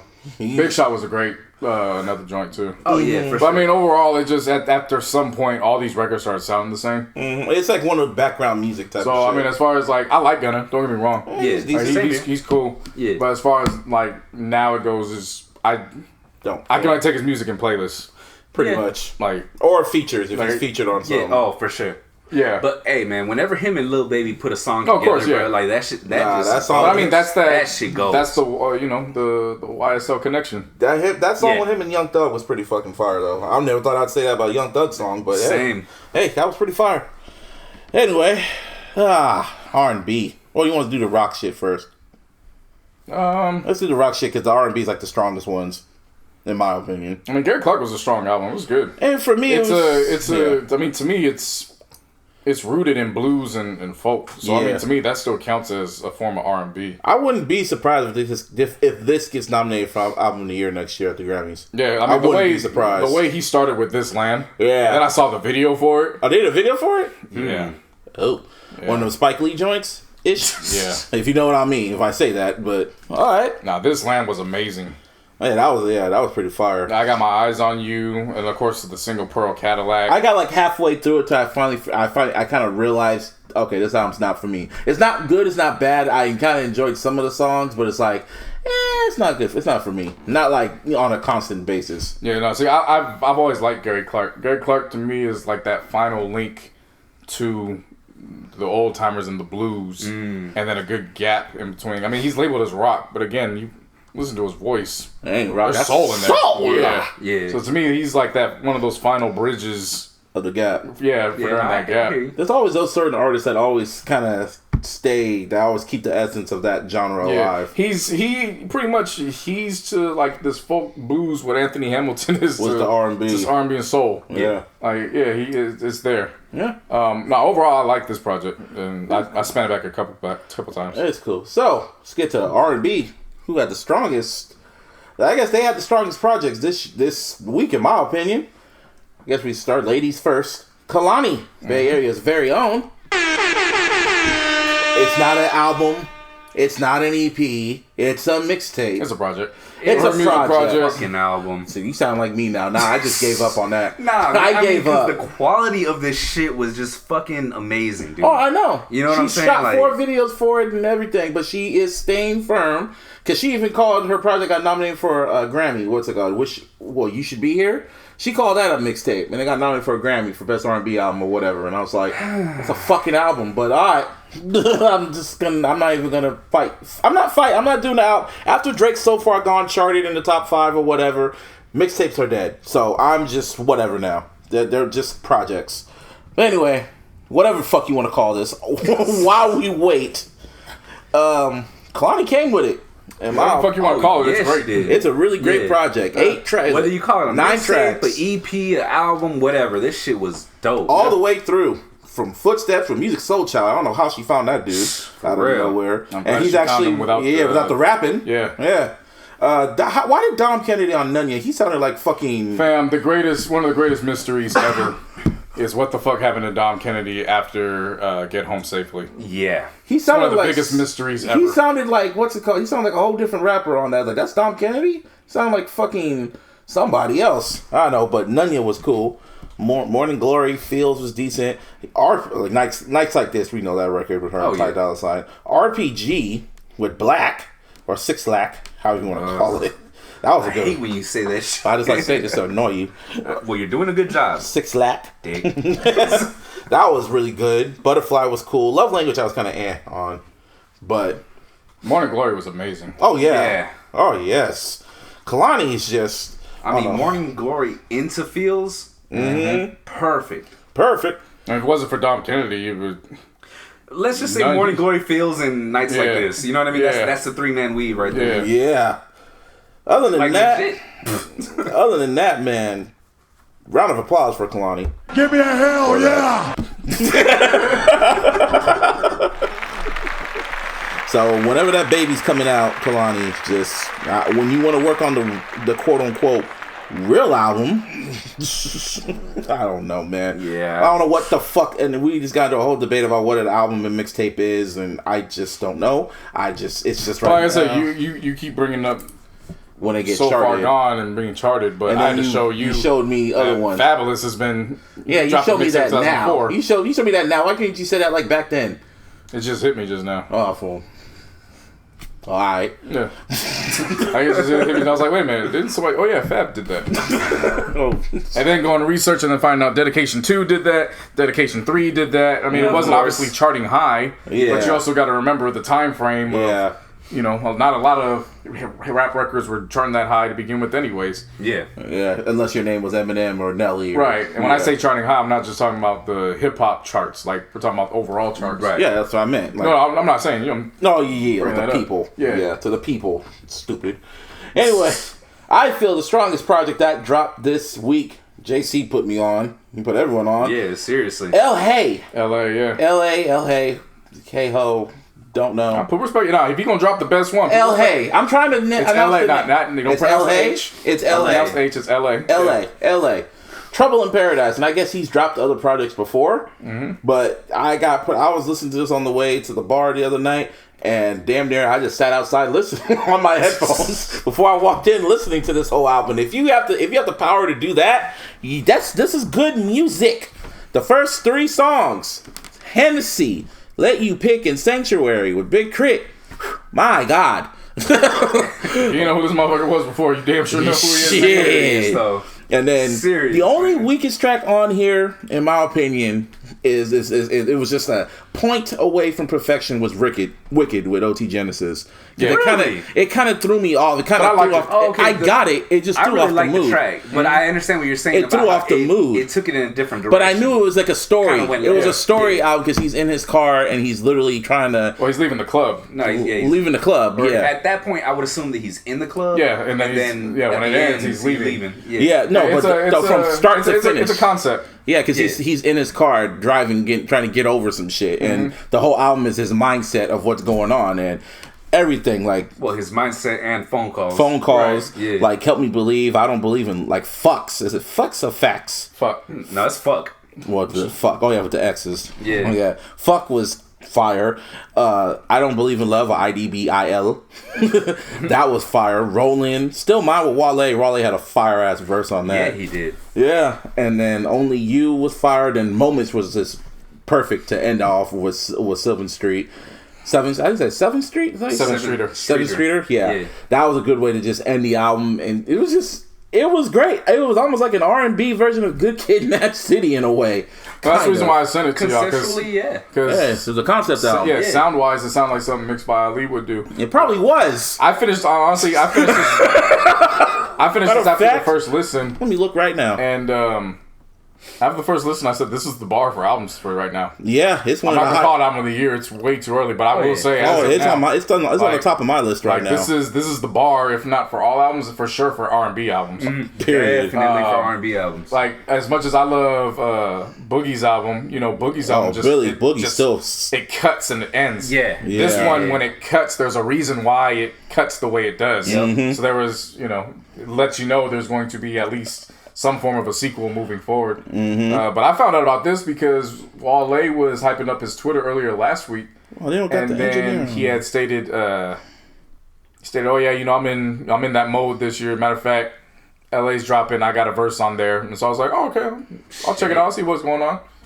I left that joint. I was like, I'm glad I checked that nigga's Twitter that day. Yeah, for real. This was by far one of the right now because I did listen to a lot of I felt like. What's it called? Everything for Sale is like one of the top albums this year. Right. But right now... Sanctuary is one of those songs where you've heard the concept time and time again, but the way they did it was just incredible. Yeah. See, and this is the crazy thing. Like, I don't even, go hard for R&B like that. But this shit, I can recognize how good this really is. You know what I'm saying? It is really... really fucking good. Yeah. Damn, I'm trying to find the credits, and there's not even. It's not even just the audio engineer standpoint. I mean, the production wise, it's incredible. Oh yeah, songwriting wise, he's ridiculous. Yeah. Damn, and he has blonde hair.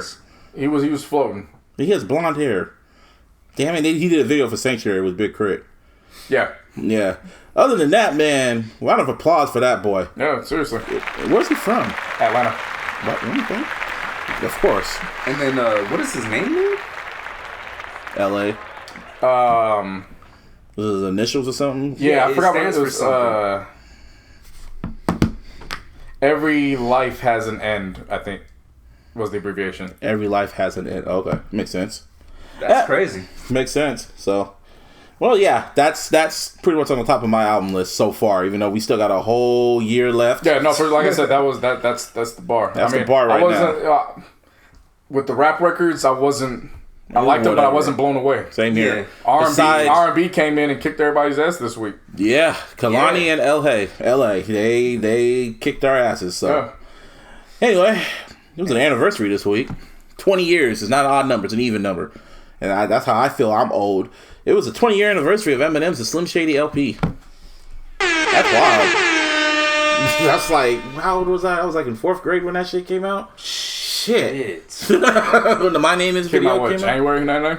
Something like that. I was 9 when it came out. Shit.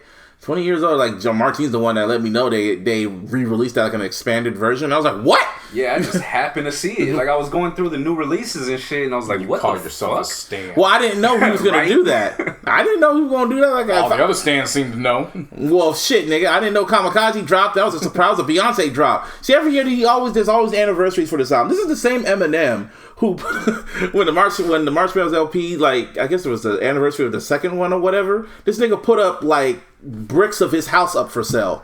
Like, literally a brick from his old house, and he put it up for sale, and that shit sold out. That's tight. Stans are crazy. I ain't gonna do that. I'm not that much of a stan. I want a brick from his fucking house that he signed. You out your white ass mind, Marshall. What's y'all thoughts on the Slim Shady LP? You consider it like a classic? Easily. Yeah, it's part of it. Without question. I'm not high up on it. Like, I'm not gonna lie and be like, oh yeah, I listen to it religiously. Yeah. Like, it kind of, some of it didn't really age well. On my M list, it's kind of low. It's the lowest of his 3 classics. Yeah, of course. It definitely is. Yeah, but it's still a a classic for sure. Yeah, some of the beats kind of didn't age well, whatever.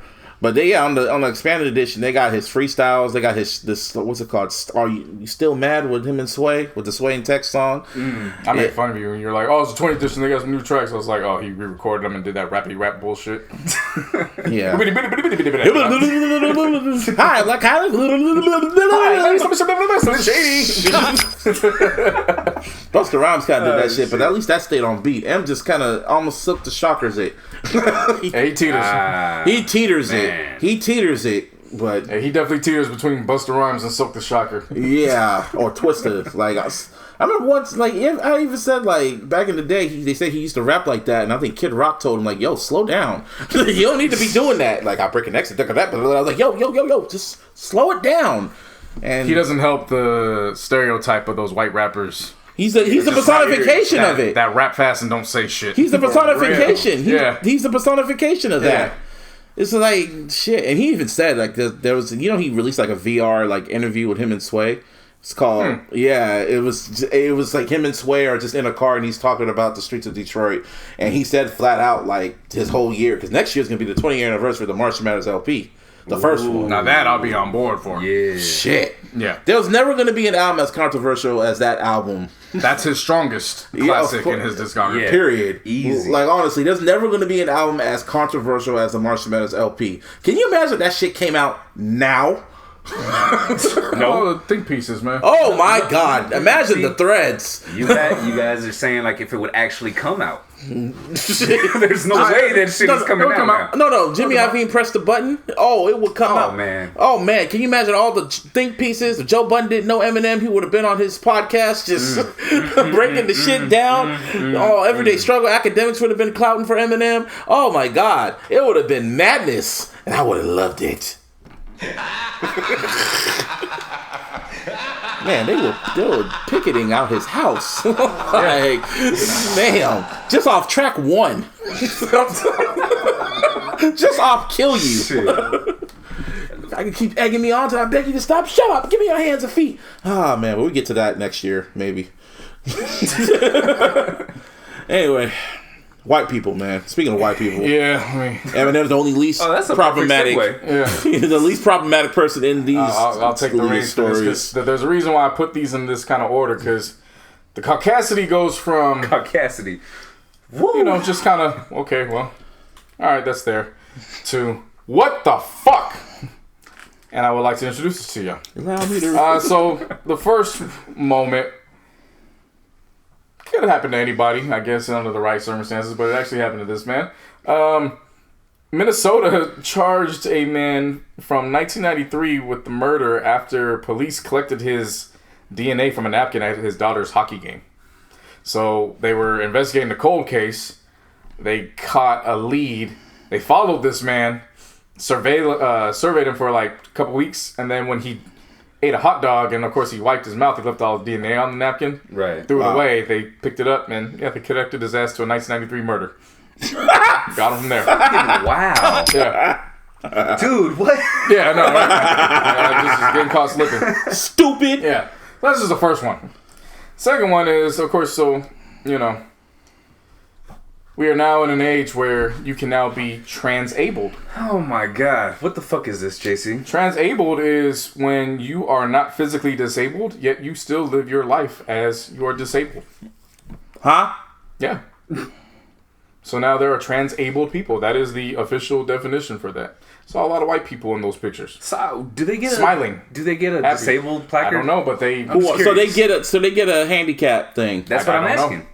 I just saw it, and I saw them smiling about it, and I was like, that's the biggest finesse, white privilege, bro. It's like fucking fuck, was it Ricky Bobby?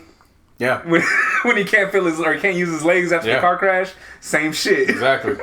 Yeah, so transabled people. There you go. I How do you find these stories? I don't know what to do with all that. Man. How do you stumble on these? I look outside my timeline. I like researching stuff. You gotta step outside the bubble. Yeah. Some days I just look and just like, close the door. Just look outside, just like, no. Just close the door. Man, don't get me wrong, I like talking about the stuff we talk about, but sometimes that shit literally becomes redundant when we talk about it over and over. I want to try to find shit that we ain't spoke about, we probably won't speak about, but for that moment, I want to, dive into it. That's now, one of those I just keep scrolling. Yeah, now Florida man back. Florida man always back. Yeah, Florida man this time, he was arrested everywhere. for hanging on a traffic light and shitting on cars underneath as they passed by. Every drop. Bro, What's that? What's fucking that? hilarious. He must be that good crack. That was that good shit. crack. Literally. Or good meth. Good meth. Good something. Well, nah. That Wait, news. hold up. This is Florida, right? Of course. Yeah. Bath salts. Yeah. It has to be something else. But speaking Bath salts. but speaking of that good crack, this boy had the life. This news anchor just said, "Fuck YOLO, I'm gonna live my life." Yeah, I read this one though. So we had KTLA news anchor Chris Burrows. He died from an accidental meth overdose back in Glendale this past December. Now, as far as everybody knew, he passed away. The LA County Medical Examiner actually released the details this weekend, and if you'll allow me to pull this up, I will read. You can read it all? Yes. According to Death Investigation, officials say Burrows worked his shift at KTLA and then left early for the day, complaining he felt ill. Instead of going home, he set up a meeting with a man at a motel in Glendale for an afternoon of hardcore sex. What? The two allegedly met on Grindr and had hooked up multiple times in the past. Not you about that thing. Oh, okay. You know wrong hooking up, like Just the image. yeah. Hey man, you can't share like multiple ways of having sex, man. Like I get it. can't shame somebody because they was having sex just because they have to be the same sex. Just go on. I don't feel I need to get butt fucked. When the that's actually the least of your nightmares. When the companion arrived, Burrows allegedly answered the door fully nude and had set up the room with DJ-style lighting, S&M toys, lubrication jelly, and a massage bench. The two men allegedly engaged in various forms of sexual activities. This is the kicker. This is where it gets real. This is the yuck. At some point during the meeting, 43-year-old Burrows allegedly inserted a rock of crystal meth into his body. If you're like me, there's only one way that rock can go. Oh my god!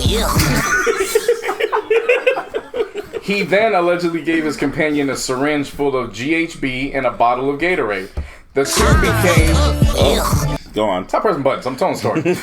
I'm trying to get... Well, now you messed up the flow. Go on. He then allegedly gave his companion a full syringe of GHB and a bottle of Gatorade. The two became intimate again, and Burrows allegedly used another rock of meth before engaging in more sexual activity. The report states Burrows also used poppers. What? An amyl nitrate inhaled that produces a euphoric effect. Burrows allegedly told his companion he was feeling fine until the man noticed him making a strange noise and flipped him over to realize Burrows had vomited inside his S&M mask. The man called 911.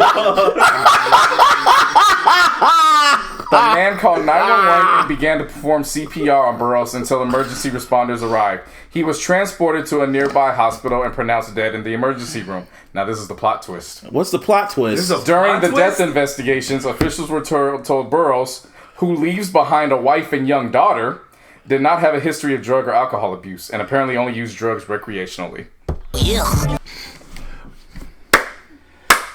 Oh my God. Aren't you glad I saved that for last? If you're gonna go out, ladies and gentlemen, if that's your final ride, I'm all in on that. You went out fucking with music blasting and put on a gimp mask and put drugs up your ass, and you just said, fuck it.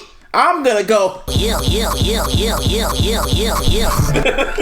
Jesus. That's a way to go, man. That's a way to go. I ain't gonna go out like that, but when he gets to heaven, he got a story to tell. I mean,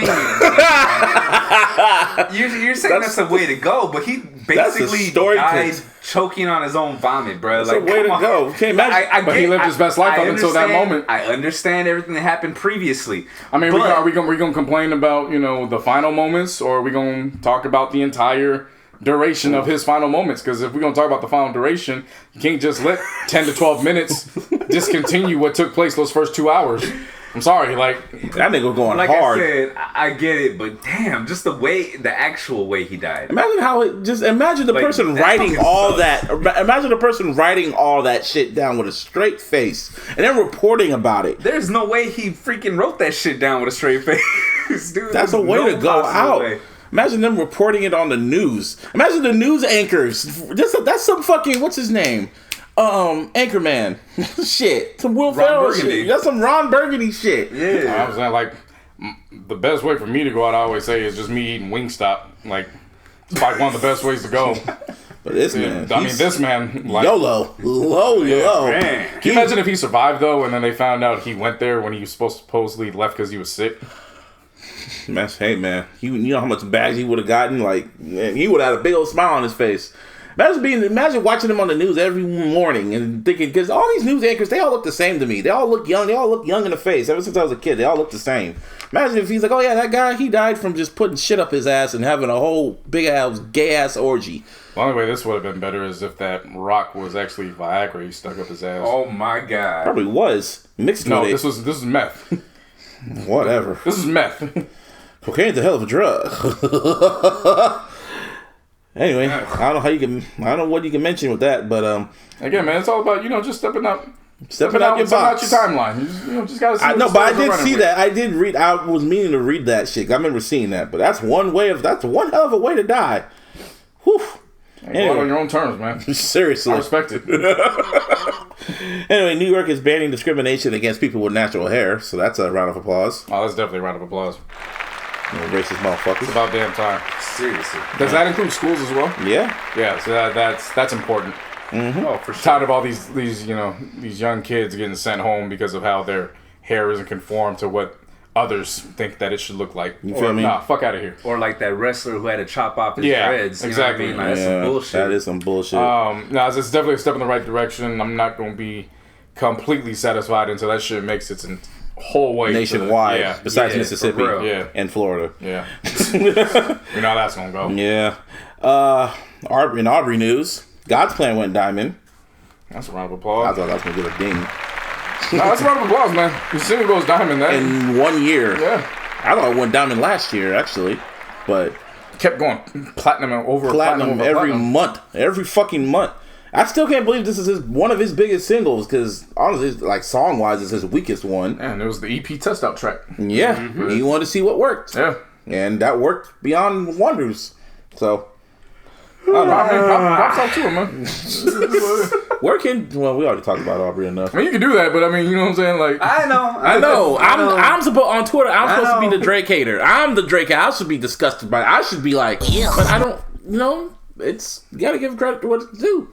His biggest single ever. He might redo it. He might do it again this year. Who knows? If he decides to take a damn break. Fuck. He ain't gonna take a break. He said that an album's coming out, didn't he? No, he never said. He said he's gonna be working on another project, another album, some shit, whatever. Another mixtape. Who knows? He's probably gonna do something with fucking Gunna and Baby or Migos, or all of them. Something. Everybody from the South. Fuck it. Might as well do a whole South compilation album. Anyway, Big Boy is going to be playing Barry Gordy in the Bobby DeBarge biopic. Mm-hmm. I'm actually interested to see how that plays out. I can see him as Barry Gordy. Yeah. I'm very interested to see how that plays out. Meanwhile, on Tidal, gotta get that title. I guess Tidal's going to be uploading movies. I mean, you got the Streets is Watching movie, but that's more of a music video, long form music video ish. Documentary. No, it's not really documentary.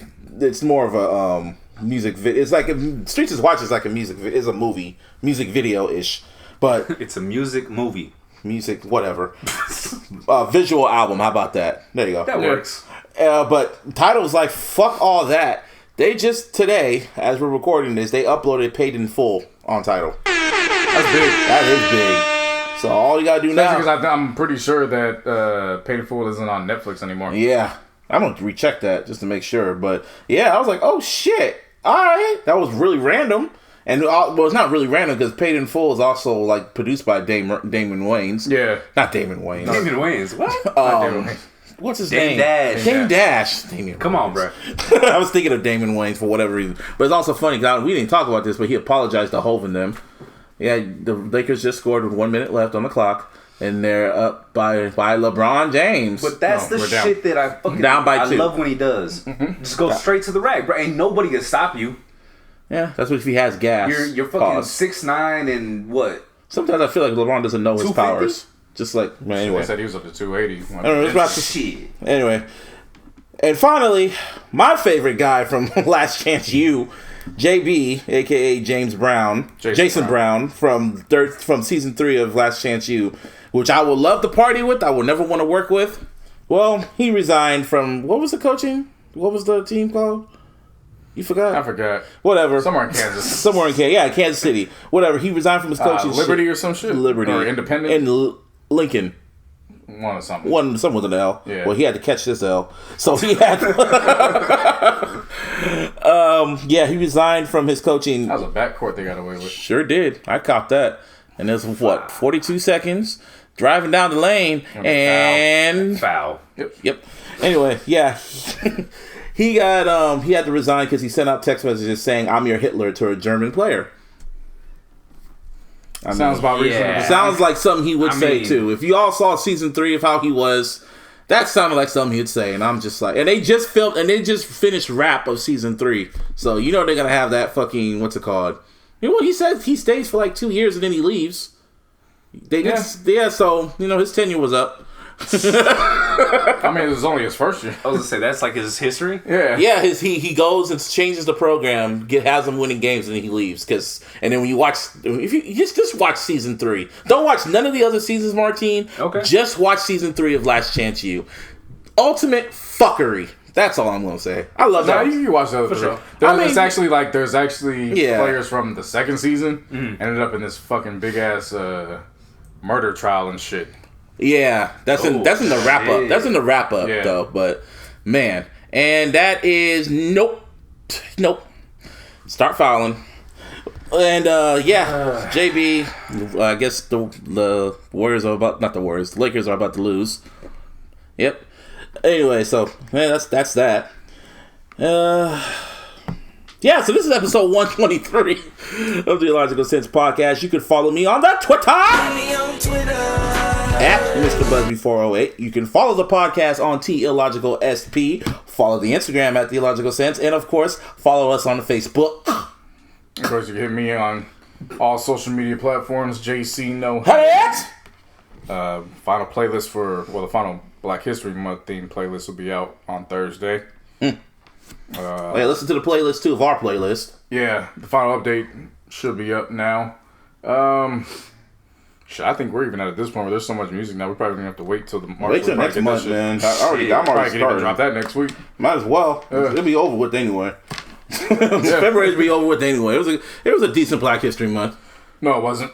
Well, the Oscars made up for it. It was caused to really cancel that shit. Like, it was some fuck shit that went on in Black History Month.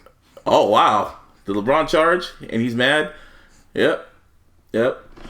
Martine. Yeah, follow me at BeatsBeKillin'. I'm kind of irritated right now by this motherfucker. But anyways, follow me at BeatsBeKillin'. I'm on every social media. Follow the Venomous Vibes playlist. It's coming out every Saturday. Roughly around 2. Why did you just upload at 4:20? I mean, I probably should because my plan was originally 1 o'clock, but it just keeps getting later and later and later. Keep getting higher and higher and higher. Exactly. I was gonna upload the playlist, and then I got high. Man, shit be happening, bro. You know what I'm saying? I was gonna give you them tracks, and then I got high. Da da da da, and the Lakers are about to lose, and you know why? Hey, hey, cause LeBron's trash. LeBron is trash. LeBron is trash. And we are out, bitches. And fuck Jed York. Garoppolo gonna tear his ACL now. What?